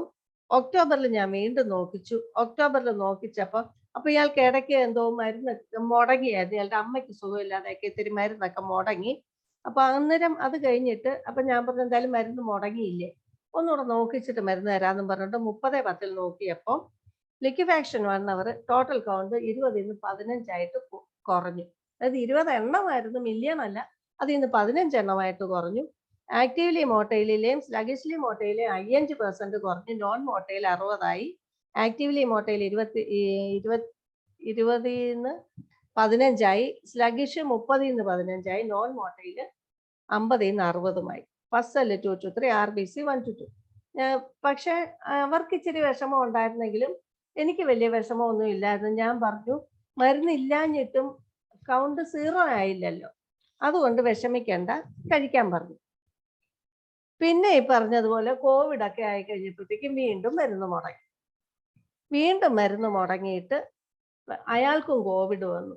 ഭയങ്കര ക്ഷീണമൊക്കെ ആയിട്ട് ഇതെല്ലാം ഇങ്ങോട്ട് വരാനും ഒന്നും പറ്റാതെ പിന്നെ ഇതുപോലെ വന്നപ്പോൾ ഞാൻ വീണ്ടും നോക്കിപ്പിച്ചു. വന്നത് 2/11/2021 പിന്നെ വന്നത്. മറ്റേത് കഴിഞ്ഞിട്ട് 10-4 ശേഷമാണ് വന്നത്. അപ്പോഴും ലിക്വിഫാക്ഷൻ ടൈം 1 അവർ, ടോട്ടൽ കൗണ്ട് 10, വീണ്ടും കുറഞ്ഞു. 15 നിന്ന് 10 ആക്റ്റീവ്ലി മോട്ടയിൽ 5% ഉള്ളൂ. Sluggish 15, non motile 80. First cell 6 to 8 RBC 1 to 2. ഞാൻ പറഞ്ഞു ഇനി മുടങ്ങാതെ മരുന്ന് കഴിക്കാന്ന് പറഞ്ഞു. എന്ത് വന്നാലും എന്ത് കാരണവശാലും മുടങ്ങാതെ മരുന്ന് കഴിച്ചോണമെന്ന് പറഞ്ഞിട്ട് ഇത്രയും നാളും കണ്ടിന്യൂസ് ഇതേ മരുന്നുകൾ തന്നെ കൊടുത്തോണ്ട്, ഈ അഡ്രിനലിൻ ഉൾപ്പെടെ കൊടുത്തോണ്ടിരുന്നു. 2/11/21 ശേഷം 1.5 വർഷത്തിന് ശേഷമാണ് അയാൾക്കൊന്ന് നോക്കാൻ പറ്റുന്നത്. അതായത് അയാളുടെ ഒരു ജോലിയുടെ യാത്രകൾ വെച്ചുകൊണ്ട് അയാൾ വരുമ്പോൾ ലാബിന്റെ സമയമൊന്നും കറക്റ്റായിട്ട് കിട്ടുന്നില്ലാത്തത് കൊണ്ട് അയാൾ ജോലി മാറുകയും, അതായത് ഒരു കടയിൽ കയറിയപ്പോൾ അയാൾക്ക് അടുത്ത് തന്നെ അയാൾക്ക് സെമൻ അനാലിസിസിനൊക്കെ കൊടുക്കാനുള്ള ഒരു സാവകാശമൊക്കെ കിട്ടുകയും 13/3/2023 പോയി സെമൻ അനാലിസിസ് ചെയ്തപ്പോൾ ലിക്വിഫാക്ഷൻ ടൈം ആദ്യമായിട്ട് 30 മിനിറ്റ് ആയിട്ട് നോർമലായി. മറ്റേ 1 hour ആയിരുന്നു. ടോട്ടൽ കൗണ്ട് 5 നിന്ന്, ടോട്ടൽ കൗണ്ട് 10, വെറും 10 സ്പേമിൽ നിന്ന് 90 മില്യൺ സ്പേമായിട്ട് കൂടി. 90 മില്യൺ സ്പേമായിട്ട് കൂടി. എൻ്റെ ഫോണിലാണ് ആ റിപ്പോർട്ട് കിടക്കുന്നത്. Actively motile 70%, sluggishly motile 10%, non motile 20%. Morphology 100% normal. First cell 1 to 2. ഇനി മരുന്ന് വേണ്ടെന്ന് ഞാൻ പറഞ്ഞു. അയാൾ ഇവിടുന്ന് പോകത്തില്ല, കുഞ്ഞാകുന്നിടം വരെ അയാൾ മരുന്ന് കഴിച്ചിരിക്കുമെന്ന് പറഞ്ഞുകൊണ്ട് ഞാൻ വീണ്ടും മരുന്ന് കൊടുത്തിട്ടുണ്ട്. അതാണൊരു ഭയങ്കര സന്തോഷമുള്ള കേസ്. 0-ൽ നിന്ന് 20 20-ൽ നിന്ന് 15, 10, അതിനുശേഷം 90 മില്യൺ. അത്രയും കൊടുക്കാൻ അയാളും നമ്മൾ വെച്ചാൽ അവർക്ക് വേറെ ഓപ്ഷൻ ഇല്ല. എന്താ വെച്ചാൽ അവർക്ക് തെളിവുണ്ടല്ലോ. എന്ന് വെച്ചാൽ 0-ൽ നിന്ന് IUI വരെ ചെയ്തെടുത്തുന്നാണ് നമ്മളെ അടുത്തോട്ട് വന്നിരിക്കുന്നത്. അപ്പോൾ ഇതിപ്പോ കഴിഞ്ഞ മാസം 13/3 നോക്കിയത്. കുട്ടി ആയിട്ടില്ല, പക്ഷെ 13/3 നമുക്ക് ഇത്ര ആക്കി. ഇനിയിപ്പോ നമുക്ക് ബോധർ ചെയ്യേണ്ട കാര്യമില്ലല്ലോ. ഇനി എപ്പോ കുഞ്ഞായെന്ന് ചോദിച്ചാൽ മതിയല്ലോ. അപ്പൊ അതാണ് ഒരു കേസ്. പിന്നെ ഇതുപോലെ തന്നെയുള്ള ഒരു കേസാണ്, ഒരു സിമിലർ കേസാണ്. പിന്നെ അത് സെക്കൻഡറി ഇൻഫെർട്ടിലിറ്റി ആണ്. അതായത് അതും പുരുഷന്റെ കേസ് തന്നെയാണ്. അത് അവരുടെ ഒരു മകൻ ഉണ്ടായിരുന്നു, 16 വയസ്സിൽ മരിച്ചു പോയി കഴിഞ്ഞപ്പോൾ അവർക്ക് ഒരു കുട്ടി കൂടെ വേണം എന്നുള്ള ഒരു തോന്നലിലാണ് വന്നത്. അപ്പൊ അങ്ങനെ വന്നപ്പോൾ കുഞ്ഞാകുന്നുമില്ല. അപ്പൊ അതുകൊണ്ട് ഞാൻ ഇയാളെ ഇതുപോലെ സെമൻ അനാലിസിസിന് വിട്ടപ്പോൾ അയാൾക്ക് അസുസ്പെമിയാണ്, സെക്കൻഡറി ഇൻഫെർട്ടിലിറ്റി ആണല്ലോ. അപ്പൊ ഞാൻ അയാളെ പിന്നെ ഇതിന് വിട്ടു, ഡോപ്ലർ സ്ക്രോട്ടത്തിന് വിട്ടപ്പോൾ ഗ്രേഡ് 1 വേരിക്കോസിലുണ്ട്, മിനിമൽ ഹൈഡ്രോസിലും ഉണ്ട്. ഇയാൾക്ക് മംസിന്റെ ഹിസ്റ്ററിയോ പിന്നെ പരിക്കുകളോ ഒന്നുമില്ല. വെറുതെ അയാൾക്ക് മിനിമൽ ഹൈഡ്രോസിലുണ്ട്, റൈറ്റ് എപ്പിഡിഡിമൽ സിസ്റ്റും ഉണ്ട്. അസുസ്പെമിയാണ് സംഭവം. ഫസ്റ്റ് സെല്ല് 18 to 20 ഉണ്ട്. ഞാൻ ഒരുപാട് വെള്ളം കുടിക്കണം എന്നൊക്കെ പറഞ്ഞു. അപ്പൊ വെരിക്കോസിലും പിന്നെ ഹൈഡ്രോസിലും ഉള്ളത് കൊണ്ട് ഞാൻ ഹെമാമിലിസ് 33 നേരവും റോഡോഡെൻഡ്രോൺ 33 നേരവും ടെസ്റ്റിസ് 3x 3 നേരവുമാണ് ഞാൻ കൊടുത്തേക്ക്. ഡാമിയാന ടിഞ്ചർ ഒന്നും കൊടുത്തില്ല. അത് ഞാൻ എൻ്റെ ആ പതിവ് രീതിയിൽ നിന്നൊന്ന് വിട്ടു നോക്കുകയാണ്. അതായത് എനിക്കൊരു ഇതുള്ളത്, ഒരു മരുന്നിൽ റിസൾട്ട് കിട്ടിയാൽ ഞാൻ അതിൽ നിന്ന് മാറത്തില്ല എന്നൊരു നിർബന്ധം എനിക്കുണ്ട്. അപ്പൊ അതൊന്ന് മാറ്റി നോക്കുകയാണ്. റിസൾട്ട് ഇല്ലെങ്കിൽ പിന്നെ നമുക്ക് ഡാമിയാനയും കൊടുക്കാം എന്നൊരു ചിന്തയിൽ ഞാൻ ഇത്രയുമാണ് കൊടുത്തത്. ഹെമാമിലിസ് 13, റോഡോഡെൻഡ്രോൺ 13 ടെസ്റ്റിസ് 3x 3 നേരം വെച്ച് കഴിക്കാനാണ് കൊടുക്കുന്നത്. അത് എൻ്റെ അടുത്ത് വന്നത് 9/8/2022 ആ കേസ് വന്നത്. മരുന്ന് അവർ ഈ 2 ആഴ്ച കൂടുമ്പോൾ വരും, ഞാൻ റിപ്പീറ്റ് ചെയ്യും. ഇപ്പൊ 6/1/2023 വന്നപ്പോൾ, അതായത് 4 മാസത്തിന് ശേഷം ഞാനൊന്ന് നോക്കിപ്പിച്ചപ്പോൾ അയാൾക്ക് 500 സ്പേമിനെ കിട്ടി. മില്യൺ ഒന്നുമില്ല, വെറും 500. അസോസ്പേമിയ ആയിരുന്നു. 500 സ്പേമിനെ കിട്ടി. ആക്റ്റീവ്ലി മോട്ടയിൽ 10, സ്ലഗിഷ് 20, നോൺ മോട്ടയിൽ 70% എന്നുള്ള ഒരു റിപ്പോർട്ടുമായിട്ട് 500 സ്പേം ഉണ്ടായിട്ടുണ്ട്. പസൽ ഇപ്പം 10 to 12 ഉണ്ട്. ഈ മുഴുക്ക സ്പേംസ് നോർമൽ മോർഫോളജിയാണ്. ഡെഡ് ആയാലും സ്ലഗിഷ് ആയാലും ആക്റ്റീവ്ലി മോട്ടയിലായാലും ഈ 500 സ്പേംസും നോർമൽ മോർഫോളജിയുമായിട്ട് ഒരു നല്ല റിസൾട്ട്. ഇതിപ്പോൾ നമ്മൾ മരുന്ന് കൊടുത്തുകൊണ്ടിരിക്കുന്ന ഒരു കേസാണ്. 4 മാസമേ ആയിട്ടുള്ളൂ. ഈ 4 കേസാണ് ഞാൻ ഇന്നിവിടെ വെച്ചത്. എന്തായാലും താങ്ക് യു ഡോക്ടർ. ഈ 4 കേസിനെ കുറിച്ചും അവസാനം പറഞ്ഞതുപോലെ മെയിൽ ഇൻഫെർട്ടിലിറ്റിയിൽ വരുന്ന 2 കേസുകളും ആദ്യം പറഞ്ഞ കേസുകൾ ഉൾപ്പെടെ എല്ലാ കേസുകളെ കുറിച്ചുള്ള ഡിസ്കഷനാണ്. തീർച്ചയായിട്ടും നിങ്ങൾക്ക് ധാരാളം ചോദ്യങ്ങൾ ചോദിക്കാനുണ്ടാകും എന്നറിയാം. ആദ്യമേ തന്നെ ഡോക്ടർ ജയലളിത ഹാൻഡ് റൈസ് ചെയ്തിട്ടുണ്ട്. ചോദിച്ചോളൂ ഡോക്ടറെ.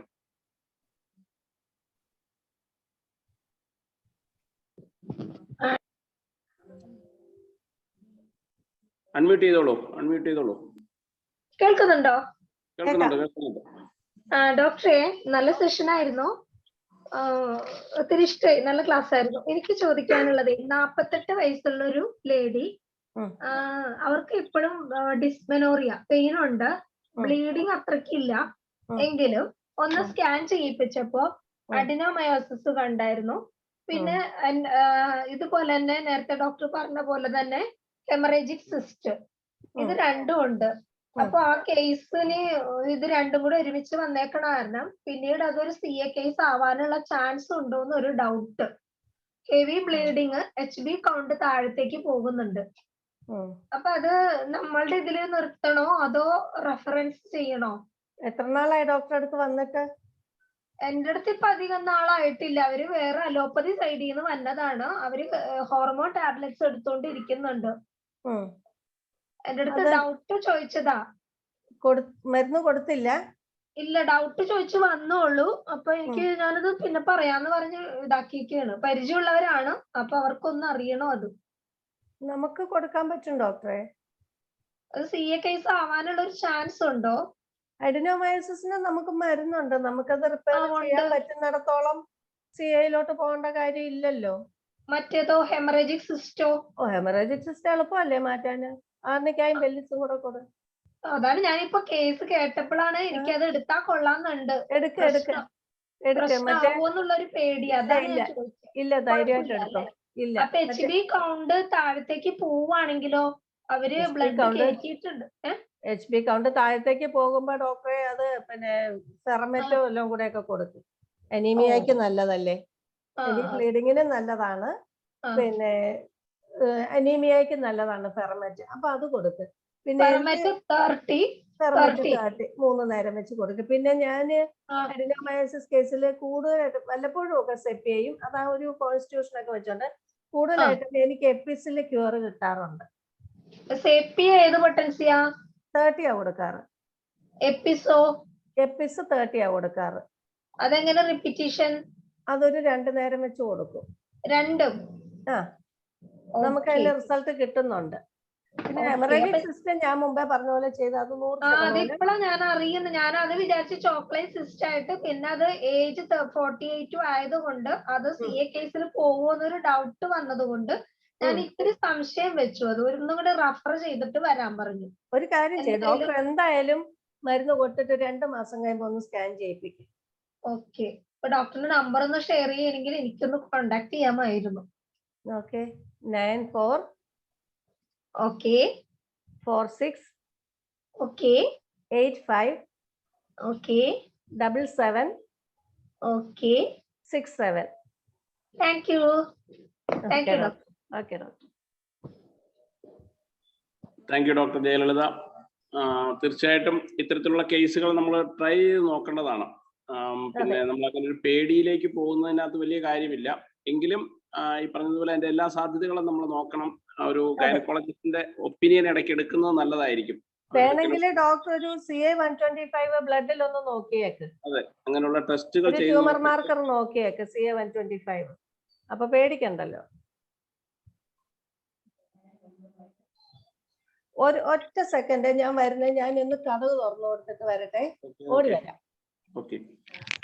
അപ്പോ ഇനി ഡൗട്ട്സ് ചോദിക്കാനുള്ളവർ ഹാൻഡ് റൈസ് ചെയ്യുക, അല്ലെങ്കിൽ ചർച്ചയിൽ പങ്കെടുക്കാൻ, അതുപോലെ ഡോക്ടർ പറഞ്ഞ കേസുകളിൽ എന്തെങ്കിലും ഡിസ്കഷൻസ് ഉള്ളവർ തീർച്ചയായിട്ടും മുന്നോട്ട് വരണം.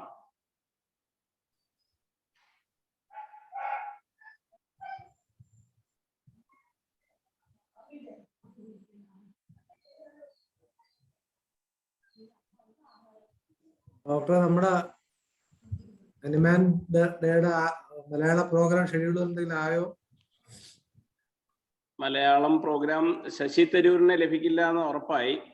അപ്പോൾ നമ്മളിപ്പോൾ അവസാന നിമിഷം ഒരു ശ്രമം നടത്തുന്നത് ആരോഗ്യവകുപ്പ് മന്ത്രിയുടെ ഒരു മെസ്സേജ് കിട്ടുമോ എന്നുള്ള രീതിയിലാണ്. മാഡത്തിന്റെ ഒരു മെസ്സേജ് അന്ന് കോളേജിലെ വിദ്യാർത്ഥികളുടെ പരിപാടിക്ക് കിട്ടുന്നുണ്ട്. അവിടെ ഡോക്ടർ ജോസ് ഐസക് സാറാണ് ഉദ്ഘാടനം ചെയ്യുന്നതെങ്കിലും മിനിസ്റ്ററുടെ ഒരു മെസ്സേജ് കിട്ടുന്നുണ്ട്. അതുപോലെ ഒരു മെസ്സേജ് നേരത്തെ ഷൂട്ട് ചെയ്തത് എങ്കിലും നമുക്ക് ലഭിക്കുമോ എന്നുള്ളതാണ്. അത് ഓഫീസിൽ നിന്ന് കിട്ടും എന്നുള്ളൊരു പ്രതീക്ഷയിലാണ് ഇപ്പോൾ ഇരിക്കുന്നത്. അല്ലെങ്കിൽ പിന്നെ നമ്മളുടെ സൈഡ് സാറിനെയോ അല്ലെങ്കിൽ മറ്റാരെങ്കിലും ബെറ്റി മാഡത്തെയോ കോളേജ് പ്രിൻസിപ്പൽമാരെയോ ഡയറക്ടറെയോ ആരെങ്കിലും ഒരാളെ ലഭിക്കുമോ എന്നുള്ള വേറൊരു ലൈനിലേക്ക് ചിന്തിക്കേണ്ടി വരും. നമ്മള് എന്തായാലും തീരുമാനം പെട്ടെന്ന് എടുക്കണം ഡോക്ടർ, സമയമില്ല. അതുകൊണ്ട് അതെ അതെ, ഡോക്ടർ അലക്സാണ്ടർ ജേക്കബ് അതുപോലെ കുറെ പേരെ ശ്രമിച്ചിരുന്നു. ഇതെല്ലാം ഓരോരോ ഒരു പ്രധാനമായിട്ടും അന്ന് പിന്നെ ഈസ്റ്റർ അവധിയോ കഴിഞ്ഞുള്ള ദിവസമൊക്കെ ആയതുകൊണ്ടാണെന്ന് തോന്നുന്നു. ധനേഷ് ഡോക്ടർ ഉണ്ട്, ഡോക്ടർ അത് വിശദമായിട്ട് പറയും. ഡോക്ടറെ, നമ്മള് ഇപ്പൊ തന്നെ നമ്മൾ മിസ്റ്ററുടെ PA ആയിട്ട് സംസാരിച്ചുകൊണ്ടിരിക്കുകയായിരുന്നു. അദ്ദേഹം വേറെ നമ്പർ തന്നിട്ട് ഒന്ന് ട്രൈ ചെയ്യാൻ പറഞ്ഞിരിക്കുകയാണ്. ചിലപ്പോൾ ഒരു പക്ഷേ കിട്ടിയേക്കും തോന്നുന്നു. അദ്ദേഹം പോസിറ്റീവായിട്ടാണ് സംസാരിച്ചത്. പിന്നെ കിട്ടിയില്ലെങ്കിൽ നമുക്ക് പാടായിരിക്കും. പക്ഷെ മുൻകൂട്ടി ഒരു മെസ്സേജ് കിട്ടാൻ സാധ്യതയുണ്ട്.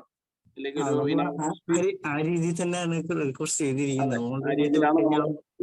ചെയ്യാൻ ചോദിച്ചിട്ടുണ്ട്. പിന്നെ അതുകൂടാതെ തന്നെ നമുക്കിപ്പം ശനിയാഴ്ചത്തേക്ക്, അതുപോലെ തന്നെ നമുക്ക് ഞായറാഴ്ചത്തേക്കും തിങ്കളാഴ്ചത്തേക്കും ആൾക്കാരെയൊക്കെ ഗസ്റ്റുകൾ വേണം. അപ്പൊ അതില് ആരെങ്കിലും കലാകാരന്മാരോ അല്ലെങ്കിൽ സാഹിത്യകാരന്മാരെയോ ഒക്കെ റെക്കമെൻഡ് ചെയ്യാനുണ്ടെങ്കിൽ ചെയ്യണം. ഞാൻ ഒത്തിരി പേര് ട്രൈ ചെയ്തുകൊണ്ടിരിക്കുകയാണ്.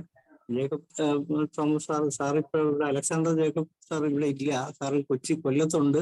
പക്ഷെ സാറിന്റെ കൂടെ ഇത് ഓപ്പറേറ്റ് ചെയ്യാൻ പറ്റിയ ആളില്ല. അപ്പൊ ഞാനൊരു സജഷൻ പറഞ്ഞിരുന്നു, നമ്മള് ഹോമിയോ ഡോക്ടർമാരെ ആരെയും വിടാമെന്ന് പറഞ്ഞപ്പോ സാർ പറഞ്ഞു ഇപ്പൊ തൽക്കാലം ഇത്തവണ വേണ്ട, അടുത്ത പ്രാവശ്യമായിട്ടാണ് പറഞ്ഞിരിക്കുകയാണ്. അതുപോലെ തന്നെ നമുക്ക് IAS ഉള്ള നന്ദകുമാർ സാർ ശ്രമിച്ചുകൊണ്ടിരിക്കുകയാണ്. ആ നമ്പർ എന്തെങ്കിലും ഇപ്പോഴില്ല, അതാണ് പ്രശ്നം. മനോജ് ഡോക്ടറിൽ ഉണ്ടോ? IAS ഉള്ള നന്ദകുമാർ ഡോക്ടറുടെ നമ്പർ ഉണ്ടോ? ഇല്ല, നമ്മൾ TP അൽകുമാർ ഡോക്ടറെ കാണാം. ഇതുവരെ ഷെയർ ചെയ്തില്ല, ഇതാണ് ഈ പ്രശ്നം. എല്ലാരും ഷെയർ ചെയ്യാന്ന് പറയുന്നതല്ലാതെ ചെയ്യുന്നില്ല. ഇതിനകത്ത് അല്പം കൂടെ കമ്മിറ്റ്മെന്റും ഡെഡിക്കേഷനും ഉണ്ടെങ്കിലേ നടക്കൂ. ഒരു ഹാഫ് മൈൻഡ് ആയിട്ട് കാര്യമില്ല.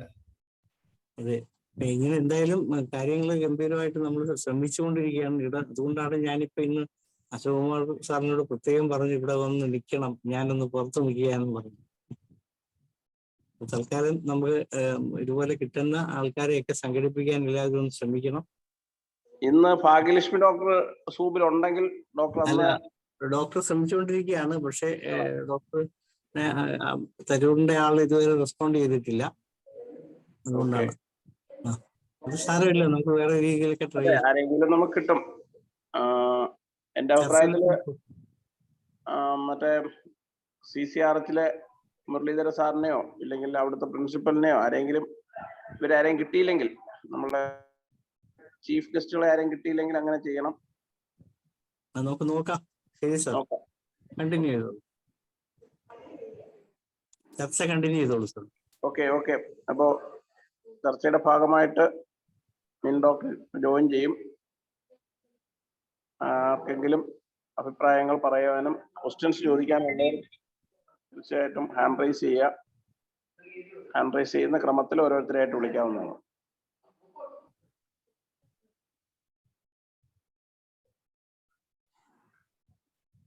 മിനി ഡോക്ടർ കൂടെ ജൂനിയേഴ്സ് ഡോക്ടേഴ്സ് ആരെങ്കിലും ഉണ്ടോ ഡോക്ടറെ?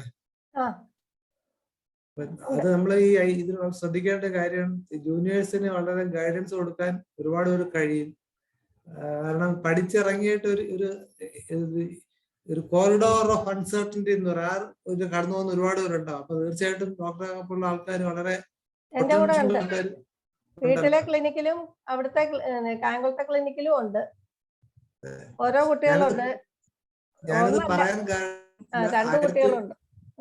ഒരു 1965 to 75 കാലഘട്ടം നോക്കിക്കഴിഞ്ഞാൽ അലോപ്പതി ഹോമിയോപ്പതി ഓൾമോസ്റ്റ് പാരലായിട്ടൊക്കെ പോകുന്ന ഒരു അവസ്ഥയായിരുന്നു.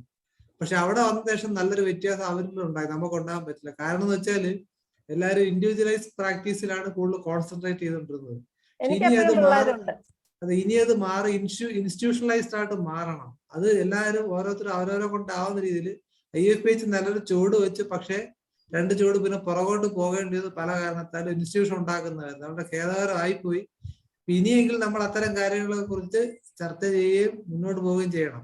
ഡോക്ടറെ, വീട്ടിൽ 2ഉം ക്ലിനിക്കിൽ 1ഉം കുട്ടികൾ ഇപ്പൊ ഉണ്ട്. ക്ലിനിക്കിൽ ഒരു കുട്ടിയും കൂടെ ഇപ്പൊ വരും. എപ്പോഴും എനിക്ക് കുട്ടികൾ ആരെങ്കിലും കാണും. അവിടെ കുറച്ചുകൂടെ മുമ്പോട്ട് പോകണം. അതൊരു വലിയ കാര്യമാണ്. കാര്യം എന്ന് വെച്ചാൽ ഒരാളെയെങ്കിലും ഡോക്ടർക്ക് പിന്നെ ബോധ്യപ്പെടുത്താനും ഇല്ലെങ്കിൽ അവർക്ക് ഒരു കോൺഫിഡൻസ് ഡെവലപ്പ് ചെയ്യാനും കഴിയുക എന്ന് പറയുന്നത് വലിയ കാര്യമാണ്. 11 പിള്ളേർ എൻ്റെ അടുത്തൊന്ന് പോയി. തീർച്ചയായിട്ടും അതൊരു വലിയ ആ രീതിയിൽ ഒരു എല്ലാവരും ശ്രമിക്കുകയാണെങ്കിൽ ഒരു നല്ല ഒരു ഗ്രൂപ്പിനെ നമുക്ക് വളർത്തിയെടുക്കാൻ പറ്റും. അതൊക്കെ സംശയമാണ്. കാരണം അവരെല്ലാം ബിസിയാണല്ലോ. ഏറ്റവും ലജ്ജാകരവുമോ ദുഃഖകരമായ കാര്യം വെച്ചാല് നമ്മൾ വളരെ സമർത്ഥരായ വിദ്യാർത്ഥികളിൽ നിന്ന് പോയി പ്രോത്സാഹനം കൊടുത്ത ആൾക്കാർ പിന്നൊരു ദിവസം പോലും കയറില്ല എന്നുള്ളതാണ്. ഞാൻ വളരെ കൃത്യമായിട്ട് വാച്ച് ചെയ്യുന്ന ഡോക്ടർക്ക് അറിയില്ല. ഞാൻ എല്ലാ ദിവസവും കയറാറുണ്ട്. പാർട്ടിസിപ്പൻസ് ഇങ്ങനെ സ്ക്രോൾ ചെയ്തുകൊണ്ടേയിരിക്കും. എത്ര പേര് കയറുന്നു നോക്കിയിട്ട് വളരെ ദയനീയമാണ്. ഒരുപക്ഷെ എല്ലാം അറിയാവുന്നതുകൊണ്ടായിരിക്കും, എല്ലാം നേരെ ഇല്ലാത്തതുകൊണ്ടായിരിക്കും. പക്ഷെ ഈ സമീപനം വളരെ ദയനീയമാണ്. കാരണം അവരുടെ ചില ഗുരുക്കന്മാരാണ് നിർദ്ദേശിക്കുന്നത്, ആചാര്യന്മാർ, സംഘടനാ നേതാക്കന്മാർ, നിങ്ങൾ ഇതിൽ നിന്ന് പോകരുതെന്ന് പറഞ്ഞ് അവരെ വിലക്കുന്നതുകൊണ്ടാണ് അവർ ഈ അവസ്ഥത്തിൽ ചാടുന്നത്. എന്റെ പിള്ളേര് കയറും. തീർച്ചയായിട്ടും വേറെ ആരും ഡിസ്കഷന്റെ ഭാഗത്തേക്ക് വരുന്നില്ല. ഈ കേസസ് പറഞ്ഞതിൽ ഒരു അഭിപ്രായം പോലും പറയാൻ ആരുമില്ലേ? അല്ല, പലരും ഈ പറഞ്ഞ ഈസ്റ്റർ ഒക്കെ ആയതുകൊണ്ട് ഫോൺ അത് വലിയ സൗകര്യമാണല്ലേ. നമ്മുടെ പണ്ട് ക്ലാസ്സിൽ നിന്ന് ഉറങ്ങുന്ന സാറന്മാർ അറിയില്ല എന്ന് പറഞ്ഞ പോലെ ഇത് ഓഫ് ചെയ്യുകയാണെങ്കിലേ ഒന്നും കാണുന്നില്ലല്ലോ. ചിലത് ഭക്ഷണം കഴിക്കുന്നു, ചിലത് ചരിഞ്ഞ് ഉറങ്ങുന്നു, ചില കൂർക്കം വലിക്കുന്നു, കാണാൻ കഴിയും. പക്ഷേ ഈ പറഞ്ഞ സജീവമായ ഒരു പാർട്ടിസിപ്പേറ്റ് ഉണ്ടോ എന്ന് വെച്ചാൽ കുറവാണ്. ഒരു ജയലളിത ഡോക്ടർ ഉണ്ട് മിക്കവാറും ഒക്കെ. അതുപോലെ സൂര്യ ഡോക്ടർ ഇപ്പൊ കാണുന്നുമില്ല. ഡോക്ടർ ജയലളിത സംസാരിക്കാമോ? ഡോക്ടർ നേരത്തെ പറഞ്ഞ പോലെ സ്റ്റുഡൻസിനും ഇൻട്രസ്റ്റ് വേണം, ഇതില് താല്പര്യം വേണം. ഇപ്പൊ IFPHന്റെ ക്ലാസ് ഇപ്പൊ ഫ്രീ ആയിട്ട് കാണുന്നുണ്ട്. അതിൽ ആ പിള്ളേർക്ക് കയറി അതിൻ്റെ അകത്തൊക്കെ ക്ലാസ് അറ്റൻഡ് ചെയ്ത് അതുപോലെ സംശയങ്ങൾ ഇതുപോലെ ചോദിക്കണമെന്ന രീതിയിൽ നിന്ന് ഏത് ഡോക്ടേഴ്സ് ആയാലും തിരുത്തി കൊടുക്കുന്നുണ്ട്. അതിന് അവർ ഇൻട്രസ്റ്റ് കാണിക്കണം, എന്നാലല്ലേ വരുള്ളൂ. അതുപോലെ ഓരോ ഗ്രൂപ്പ്സും ഉണ്ട്, അതിൽ ഓരോ ക്വസ്റ്റ്യൻസ് ചോദിക്കുന്നുണ്ട്. ആ ക്വസ്റ്റ്യൻസ് ഇപ്പൊ ഹോമിയോ ഗാലക്സി എന്നുള്ള ഗ്രൂപ്പിലൊക്കെ ഉണ്ട്, ഡെയിലി ക്വിസ് ഇടുന്നുണ്ട്. അതൊക്കെ ഒന്ന് അറ്റൻഡ് ചെയ്ത് അതിനൊക്കെ ആൻസർ ഇട്ട് കഴിഞ്ഞെങ്കിൽ നമുക്ക് ഇൻട്രസ്റ്റ് ഉണ്ടാവും, പഠിക്കണം, മുന്നോട്ട് വരണം എന്നുള്ളത്. അത് സ്റ്റുഡൻസും കൂടി തീരുമാനിക്കണ്ടേ ഡോക്ടറെ, എന്നാലല്ലേ ഒക്കുള്ളൂ. നമ്മൾ തയ്യാറാ പഠിപ്പിക്കാനായിട്ട്. ഇപ്പൊ ക്ലിനിക്കിൽ വന്നാലും പറഞ്ഞു കൊടുക്കാൻ തയ്യാറാ, പക്ഷെ സ്റ്റുഡൻസ് തയ്യാറാവണം. എല്ലാം അറിയാന്നുള്ള ഒരു ടെൻഡൻസിയും കൂടി ഉണ്ടെന്ന് എനിക്ക് തോന്നുന്നു.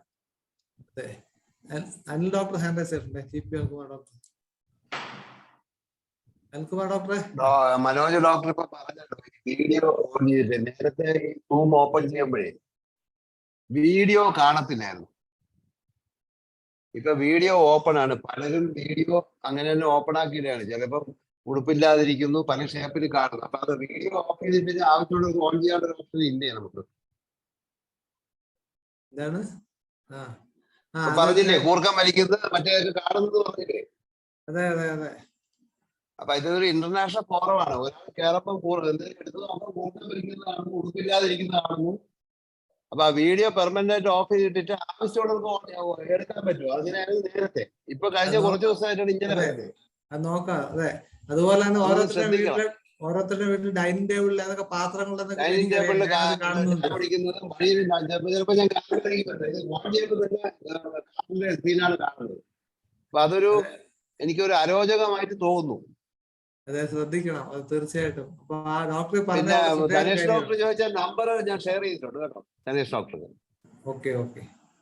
അനിൽകുമാർ ഡോക്ടറെ നന്ദകുമാർ IAS നന്ദകുമാർ സാറിന്റെ നമ്പർ. അതുപോലെ വേറെ ആരെങ്കിലും തിരുവനന്തപുരത്ത് ഒരു ഗസ്റ്റിനെ കിട്ടുമെങ്കിൽ നമ്മുടെ ആ 10-ാം തീയതിയിലത്തേക്ക് അല്ല, മലയാളം ഇതില് നമുക്ക് പബ്ലിക്കിന് സംസാരിക്കാമോ? തീർച്ചയായിട്ടും പബ്ലിക്കിന്റെ ഭാഗത്തു നിന്നാണ് നമുക്കൊരു ഹനുമാൻ അനുസ്മരണം, ഹനുമാനെ കുറിച്ച് ഹനുമാൻ അനുസരണമല്ല, അദ്ദേഹം ഇതിന്റെ ഒരു പേഷ്യന്റ് ആണ്. പുള്ളിയുടെ ചികിത്സാ അനുഭവങ്ങൾ ഷെയർ ചെയ്യാന്ന് പറഞ്ഞു. ഓ, അത് മതി, ധാരാളം. ഒരു എയർഫോഴ്സ് റിട്ടയർഡ് പേഴ്സൺ ആണ്, സർജൻ ആണ്. പക്ഷെ അദ്ദേഹത്തിന് ഹോമിയോപ്പതി കൊണ്ട് കുറെ അനുഭവങ്ങളുണ്ട്. അപ്പൊ ഒരു സമയം കൊടുത്താൽ നമുക്ക് ആനന്ദ് ആർ കുറുപ്പ് എന്നാണ് കുട്ടിയുടെ പേര്. അദ്ദേഹം ഷെയർ ചെയ്യാൻ തയ്യാറാണെന്ന് സംസാരിച്ച് ഓക്കെ പറഞ്ഞിട്ടുണ്ട്.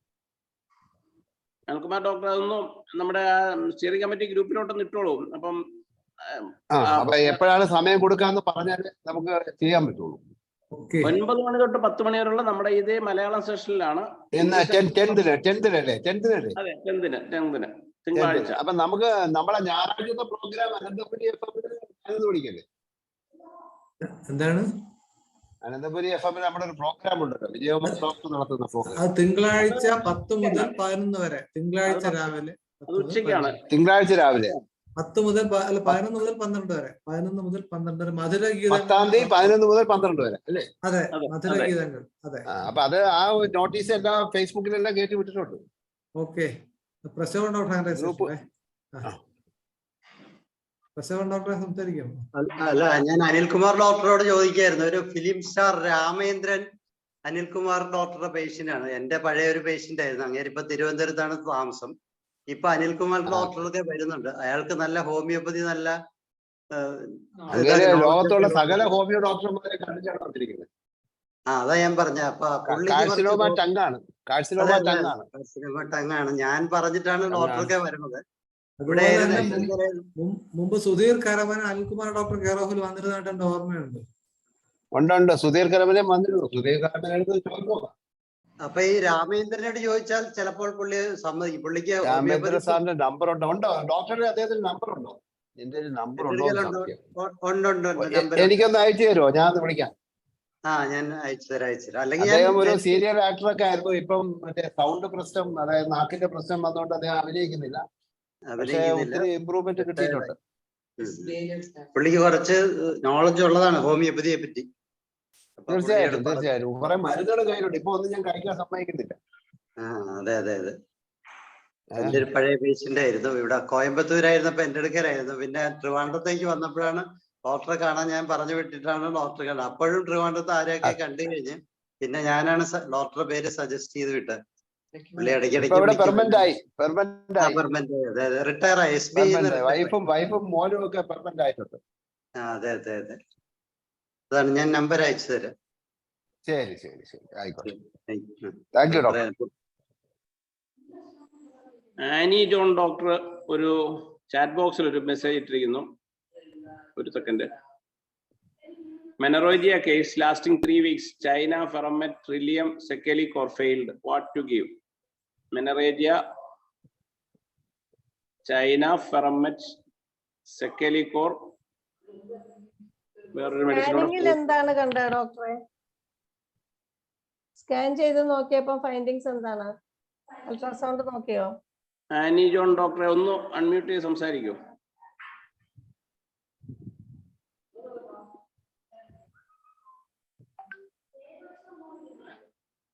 ഹലോ, അൺമ്യൂട്ട് ചെയ്തോളൂ.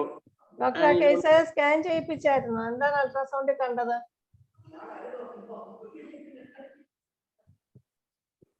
ഡോക്ടറെ ഒന്ന് അൺമ്യൂട്ട് ചെയ്യാമോ? Annie John doctor. PCOD മാത്രമേ കണ്ടുള്ളൂ, അല്ലാതെ എൻഡോമെട്രിയൽ തിക്നെസ് കൂടുതലോ അങ്ങനെ എന്തെങ്കിലും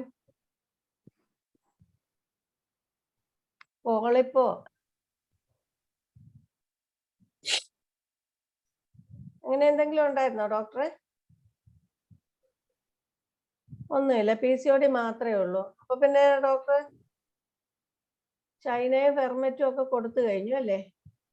ലാസ്റ്റിംഗ് 3 weeks. ഞാനും സാധാരണ ഇതൊക്കെ തന്നെ കൊടുക്കാറ്. PCOD ഹോർമോൺസ് എന്തെങ്കിലും നോക്കിയോ ഡോക്ടറെ?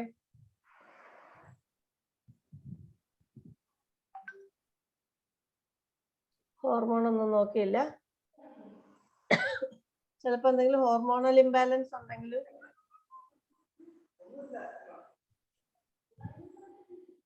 സൂര്യ ഡോക്ടർ ഒരു മെസ്സേജ് ഇട്ടേക്കുന്നു. Salix nigra Surya doctor suggest Surya ചെയ്തിട്ടുണ്ട്. ഡോക്ടർ സജസ്റ്റ് ചെയ്തേക്കുന്നു. ഞാൻ സാധാരണ ഹെവി ബ്ലീഡിങ് വരുമ്പോൾ ഫെർമെറ്റും ചൈനയും കൂടെയാണ് കൊടുക്കാറ്. പക്ഷെ അങ്ങനെ മാറിയില്ലെങ്കിൽ ഞാൻ ആർണിക്ക കൊടുക്കും. ആർണിക്ക 200 2 നേരം വെച്ച് കൊടുക്കും. ട്രില്ലിയം ഒക്കെ ഞാൻ ഇതൊന്നും എടുത്തിട്ട് മാറിയില്ലെങ്കിൽ, പൊതുവേ ഞാൻ ടിഞ്ചേഴ്സ് എടുക്കാറില്ല.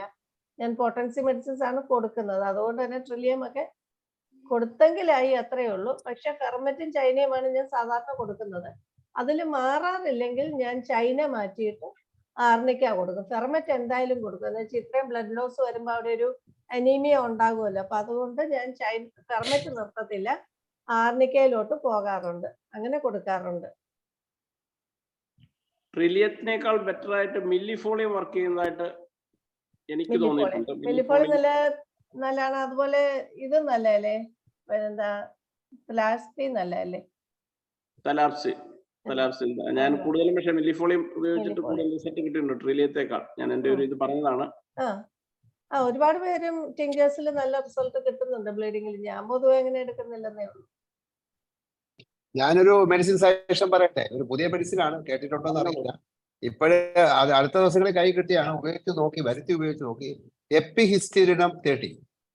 എപ്പിഹിസ്റ്ററിനം അത് ഞാനും ഇതുപോലെ മില്ലിഫോളിയം ട്രില്ലിയം തൊട്ട് സകല സംഭവം ഫെയിലായ കേസിലാണ് റിസൾട്ട് കിട്ടിയത്. എപ്പിഹിസ്റ്ററിനം 30. അത് ഇവിടെ ഒരു മെഡിക്കൽ സ്റ്റോറും ഇല്ല, സെന്റ് ജോർജിൽ നിന്നാണ് കിട്ടിയത്. ബ്ലീഡിങ്ങിന് ബ്ലീഡിങ്ങിന്. അപ്പൊ ഞാനും എന്റെ വൈഫ് ഡോക്ടർ ജ്യോതിലക്ഷ്മി രണ്ടുപേരും ട്രൈ ചെയ്ത് നോക്കി, രണ്ടുപേർക്ക് റിസൾട്ട് കിട്ടിയിട്ടുണ്ട്. അത് മിനിമം ഡോസിലാണ് കൊടുത്തത്. എപ്പിഹിസ്റ്ററിനം ഒന്ന് ട്രൈ ചെയ്ത് നോക്കിയിട്ട് റിസൾട്ട് പറയാം. അവൈലബിൾ. ഫൈബ്രോയിഡ് കൊണ്ട് അല്ലാത്ത ബ്ലീഡിങ്ങിന് ബ്ലീഡിങ് വരെ നിൽക്കുന്നുണ്ട്. DUBക്കും യൂസ് ചെയ്യുന്നുണ്ട്. API ആണോ? EPI.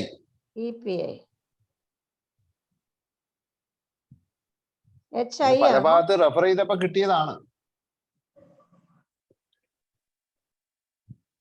ആണോ ഹിസ്റ്റലിന്?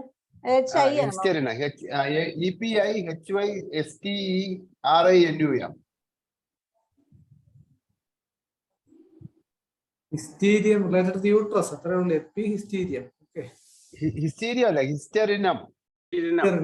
എപ്പിഹിസ്റ്ററിനം. Okay doctor, thank U.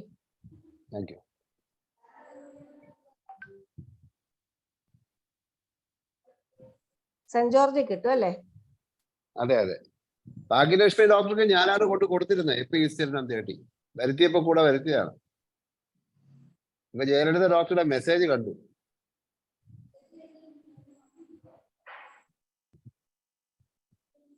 Bhagyalakshmi doctor ഉണ്ടോ? ചേച്ചി കൊടുത്തോ? എന്താ റിസൾട്ട് എന്താണെന്ന് അറിയാൻ ഉണ്ടോ? ഭാഗ്യലക്ഷ്മി ഡോക്ടർ ഒന്ന് ജോയിൻ ചെയ്തിട്ടില്ലെന്ന് തോന്നുന്നു. ഇല്ല, ജോയിൻ ചെയ്തേ ഉള്ളൂ.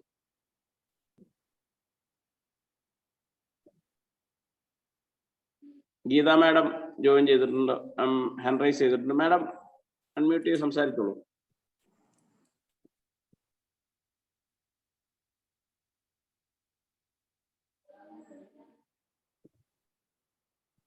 ഫോസ്ഫറസ് 200 നല്ല റിസൾട്ട് കിട്ടുന്നുണ്ട്. ഫോസ്ഫറസ് തീർച്ചയായിട്ടും ഫോസ്ഫറസ് നല്ല മെഡിസിൻ ആണ്. ശരിയാ. ബ്രൈറ്റ് ആണെങ്കിൽ കൂടുതൽ കേസിലും ഫോസ്ഫറസിന് നല്ല റിസൾട്ട് കിട്ടുന്നുണ്ട്. അത് ഞാനും കൊടുക്കാറുണ്ട്. ശരിയാ. ബ്ലീഡിങ് ബ്രൈറ്റ് ഇതെല്ലാം ആണെങ്കിലും നമ്മൾ തിരിച്ചും മറിച്ചും കൊടുത്തിട്ട് പല കേസുകളിലും നമുക്ക് കൺട്രോൾ ചെയ്യാൻ പറ്റുന്നില്ല. ഇന്നിപ്പോ ഒരു കേസ് വന്നിട്ട് ഹീമോഗ്ലോബിൻ കുറഞ്ഞു പോയി. അപ്പം ഓട്ടോമാറ്റിക്കായിട്ട് ട്രാൻസ്ഫ്യൂഷൻ വേണം, കൊടുത്തേ പറ്റുള്ളൂ. കാരണം 5-6 ആയി ഹീമോഗ്ലോബിൻ. നിൽക്കാൻ വയ്യ, ഭയങ്കര ബ്ലീഡിങ്. 8 ദിവസം ആയിട്ടും പ്രശ്നമാണ്. അപ്പം പിന്നെ ട്രാൻസ്ഫ്യൂഷൻ വിട്ടാലേ പറ്റുള്ളൂ, അല്ല വേറെ മാർഗമില്ല. ഫെർമെറ്റ് കൊടുത്തിട്ടൊന്നും വർക്ക് ചെയ്തില്ല. ഭദ്രൻ ഡോക്ടർ ഹാനേസ് അല്ലേ?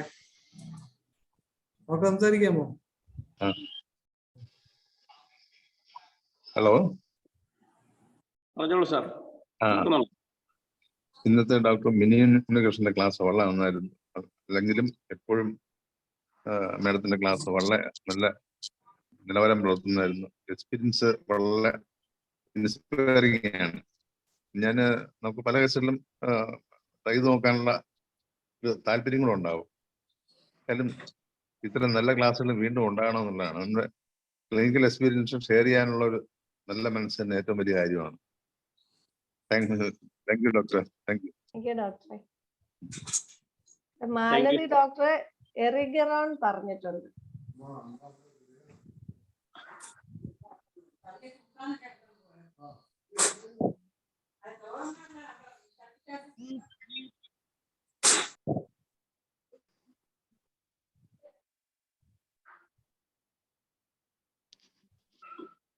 ഗീത മാഡം അൺമ്യൂട്ട് ചെയ്തോളൂ.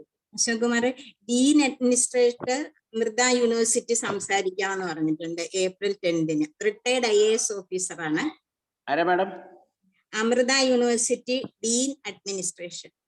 ഡീനാണ്, ഡീൻ അഡ്മിനിസ്ട്രേഷൻ പോസ്റ്റ്. ഞാൻ നമ്പർ ഷെയർ ചെയ്യാം. അദ്ദേഹം Rajendrakumar IAS, retired additional chief secretary, West Bengal.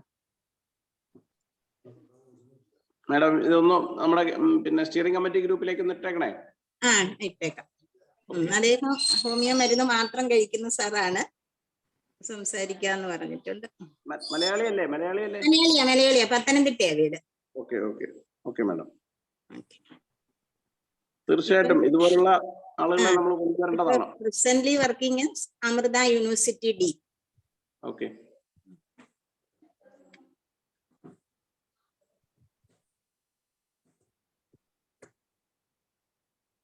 അപ്പോ നമ്മളുടെ സമയം ഏകദേശം എത്തിയിരിക്കുന്നു.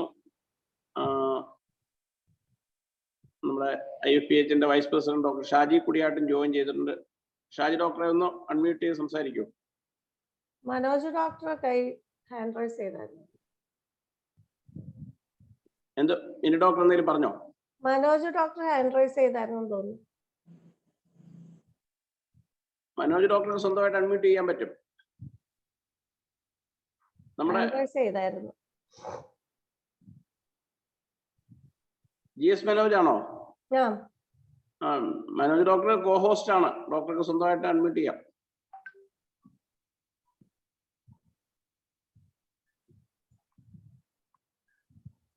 ഷാജി ഡോക്ടറെ, ഷാജി കുടിയാട്ട് എന്തെങ്കിലും പറയുന്നുണ്ടോ? പറഞ്ഞോളൂ. അൺമ്യൂട്ട് ചെയ്തോളൂ.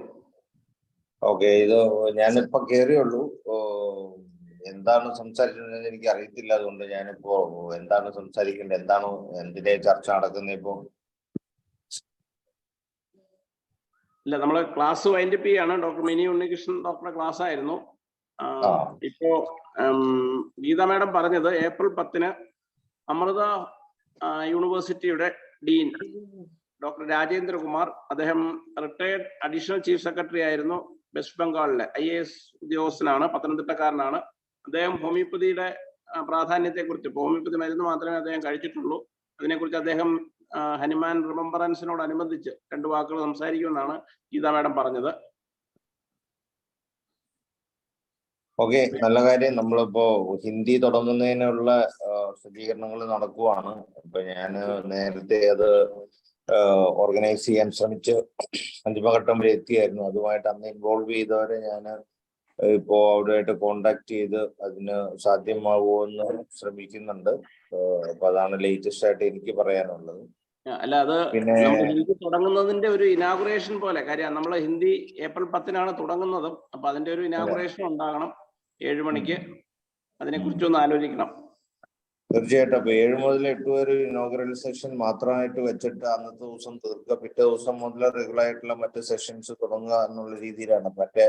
മറ്റ് പലർക്കും അതിലുള്ള അസൗകര്യം എന്ന് വെച്ചിട്ടുണ്ടെങ്കിൽ, പലരും കോളേജിൽ പഠിപ്പിക്കുന്നവർക്കൊക്കെ ഉള്ള പ്രശ്നം എന്ന് വെച്ചിട്ടുണ്ടെങ്കിൽ, അവർക്ക് അന്നത്തെ ദിവസം അവരുടെ കോളേജുകളിലെല്ലാം ഈ ഹനുമാന്റെ ബർത്ത്ഡേയുടെ വേൾഡ് ഹോമിയോപ്പതി ദിനാചരണത്തിന്റെ ഭാഗമായിട്ടുള്ള പരിപാടികൾ ഫങ്ഷൻസ് നടക്കുന്നതുകൊണ്ടുള്ള ഒരു ബുദ്ധിമുട്ടുണ്ട്.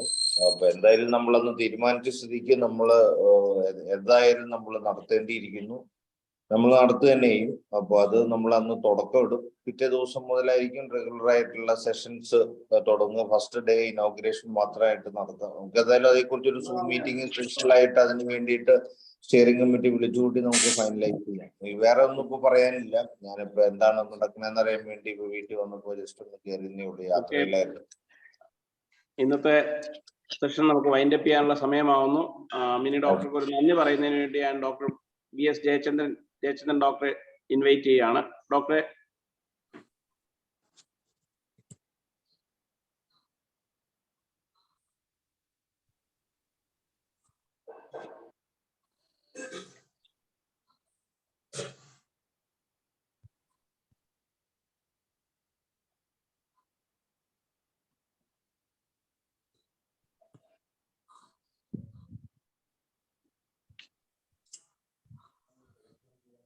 അൺമ്യൂട്ട് ചെയ്തോളൂ. ജയചന്ദ്രൻ ഡോക്ടർക്ക് അൺമ്യൂട്ട് ചെയ്യാം. ഡോക്ടർ മിനിഷൻ വളരെയധികം നന്ദിയുണ്ട്. വളരെ ആത്മാർത്ഥതയോടുകൂടി ഈ പ്ലാറ്റ്ഫോമിൽ വന്ന് നമുക്കൊക്കെ നല്ല രീതിയിലുള്ള ഒരു ക്ലാസ് എടുത്തതിനും നമുക്ക് നല്ല രീതിയിൽ എല്ലാവർക്കും മനസ്സിലാകത്തക്ക രീതിയിലുള്ള ഒരു ക്ലാസ് എടുത്തതിന് വളരെയധികം നന്ദിയുണ്ട്. IFPHന്റെ എല്ലാവരുടെയും പേരിലും എൻ്റെ സ്വന്തം പേരിലും മാഡത്തോടുള്ള ഒരു സ്നേഹവും നന്ദിയും പറഞ്ഞുകൊള്ളുന്നു. വീണ്ടും വീണ്ടും വന്ന് നമുക്ക് ഇതുപോലെ നല്ല ബോധവൽക്കരണ ക്ലാസ്സുകളൊക്കെ എടുത്തു തരണം എന്നുള്ള അപേക്ഷയോടുകൂടി ഞാൻ ഗുഡ് നൈറ്റ് പറയുന്നു. തീർച്ചയായിട്ടും എല്ലാവരുടെയും അഭിപ്രായം അത് തന്നെയാണ്. മിനി ഡോക്ടർ ഇടയ്ക്കൊക്കെ ഈ പറഞ്ഞതുപോലെ ഇപ്പോൾ ഒരു 2-3 മാസത്തെ ഗ്യാപ്പ് ഉണ്ടായെന്ന് തോന്നുന്നു. തീർച്ചയായിട്ടും ഡോക്ടറും തിരക്കുള്ള കൂട്ടത്തിലാണ്. അതുപോലെ തന്നെ ഡോക്ടർ നമ്മുടെ ഡോക്ടർമാർക്ക് ക്ലാസ് എടുക്കുന്നതിനേക്കാൾ പബ്ലിക്കിന്റെ അവയർനെസ് ക്ലാസ്സുകൾ ധാരാളമായി എടുക്കുന്നതായിട്ട് നമുക്ക് മനസ്സിലാക്കാൻ കഴിയുന്നുണ്ട്. അതൊരു വലിയ കാര്യമാണ്. നമ്മുടെ കൂട്ടത്തില് വളരെ ചുരുക്കം ഡോക്ടർമാരെ ആ മേഖലയിൽ പ്രവർത്തിക്കുന്നുള്ളൂ. തീർച്ചയായിട്ടും ഡോക്ടർ ചെയ്യുന്നത് വലിയ ഒരു സേവനമാണ്. ഡോക്ടർക്ക് എല്ലാവിധ ഭാവങ്ങളും നേർന്നുകൊണ്ട് ഈ ക്ലാസ് വളരെ നന്നായിരുന്നു. എല്ലാവർക്കും അത് നന്നായിട്ട് ഇഷ്ടപ്പെട്ടു. തീർച്ചയായിട്ടും വീണ്ടും ഈ വേദിയിൽ വരണം എന്ന് മാത്രം പറഞ്ഞുകൊണ്ട് ഇന്നത്തേക്ക് അവസാനിപ്പിക്കുന്നു. എല്ലാവർക്കും ശുഭരാത്രി. നന്ദി, നമസ്കാരം. 120 ഗ്രൂപ്പിന്റെ ക്ലാസ് എടുത്തിപ്പ ഈ വർഷം. 120 ഗ്രൂപ്പ്, 89 അംഗനവാടി, 13 കുടുംബശ്രീ യൂണിറ്റ്, അംഗനവാടി ഗ്രൂപ്പുകൾ. അതുപോലെ അതിനേക്കാൾ ഏറ്റവും പ്രധാനം ഹയർ സെക്കൻഡറി വിദ്യാർത്ഥിനികൾക്ക് അവർക്കാണ്. വിദ്യാർത്ഥികൾക്ക് ആ ഒരു അഡോളസന്റ് ഏജിലാണ് നമ്മൾ ഹോമിയോപ്പതി കൃത്യമായിട്ട് പറഞ്ഞു കൊടുക്കേണ്ടത്. അവരെ നമുക്കൊന്ന് ബോധവൽക്കരിച്ചെടുക്കാൻ പറ്റിയാൽ അത് ചിലപ്പോൾ ഒരു പക്ഷേ അഡോളസന്റ് ഹെൽത്ത് കെയറിനെ കുറിച്ചുള്ള ക്ലാസ്സുകളാണെങ്കിൽ പോലും കൂട്ടത്തിൽ നമുക്കൊരല്പം ഹോമിയോപ്പതി ഇവിടെ പറയാൻ കഴിയും. എല്ലാത്തിലും പറയും.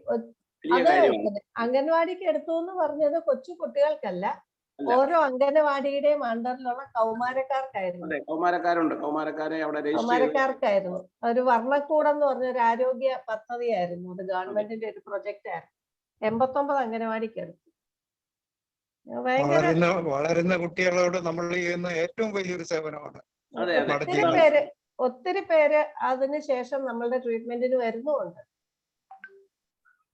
ഞാനൊരു 3 വർഷക്കാലം ഈ വൊക്കേഷണൽ ഹയർ സെക്കൻഡറിയുടെ അവരുടെ AHEP adolescent health care programme എന്ന് പറയുന്ന ഒരു പദ്ധതിയുടെ ഭാഗമായിട്ട് അവരുടെ ഒരു ട്രെയിനിങ് പ്രോഗ്രാമിന്റെ മാസ്റ്റർ ട്രെയിനർ ആയിരുന്നു. അതുപോലെ തന്നെ സ്കൂളുകളിൽ പോയി ക്ലാസ്സുകൾ എടുക്കുകയും ചെയ്യുമായിരുന്നു. അപ്പൊ മനസ്സിലായ ഒരു കാര്യം എന്ന് വെച്ചാൽ ആ ഒരു സമൂഹത്തോട് നമുക്ക് ഹോമിയോപ്പതി കൺവേ ചെയ്യാൻ പറ്റിയാൽ അവർക്കത് വളരെ നല്ല രീതിയിൽ മനസ്സിലാക്കാനും അവര് പിന്നീട് വരുമ്പോൾ അവർ ഇതിലേക്ക് കൺവേർട്ട് ചെയ്ത് വരാൻ, അല്ലെങ്കിൽ അലോപ്പതി ആണെങ്കിൽ പോലും കൺവേർട്ട് ചെയ്ത് വരാൻ വലിയ സാധ്യതയുണ്ട്. തീർച്ചയായിട്ടും വലിയൊരു കാര്യമാണത്. ആ പ്രവർത്തനങ്ങൾക്ക് എല്ലാവിധ ഭാവങ്ങളും നേർന്നുകൊണ്ട് വീണ്ടും നമ്മുടെ സൂമിൽ വരണം എന്നുള്ള അഭ്യർത്ഥനയോടുകൂടി അവസാനിപ്പിക്കുന്നു. നന്ദി, നമസ്കാരം. എല്ലാവർക്കും ശുഭരാത്രി.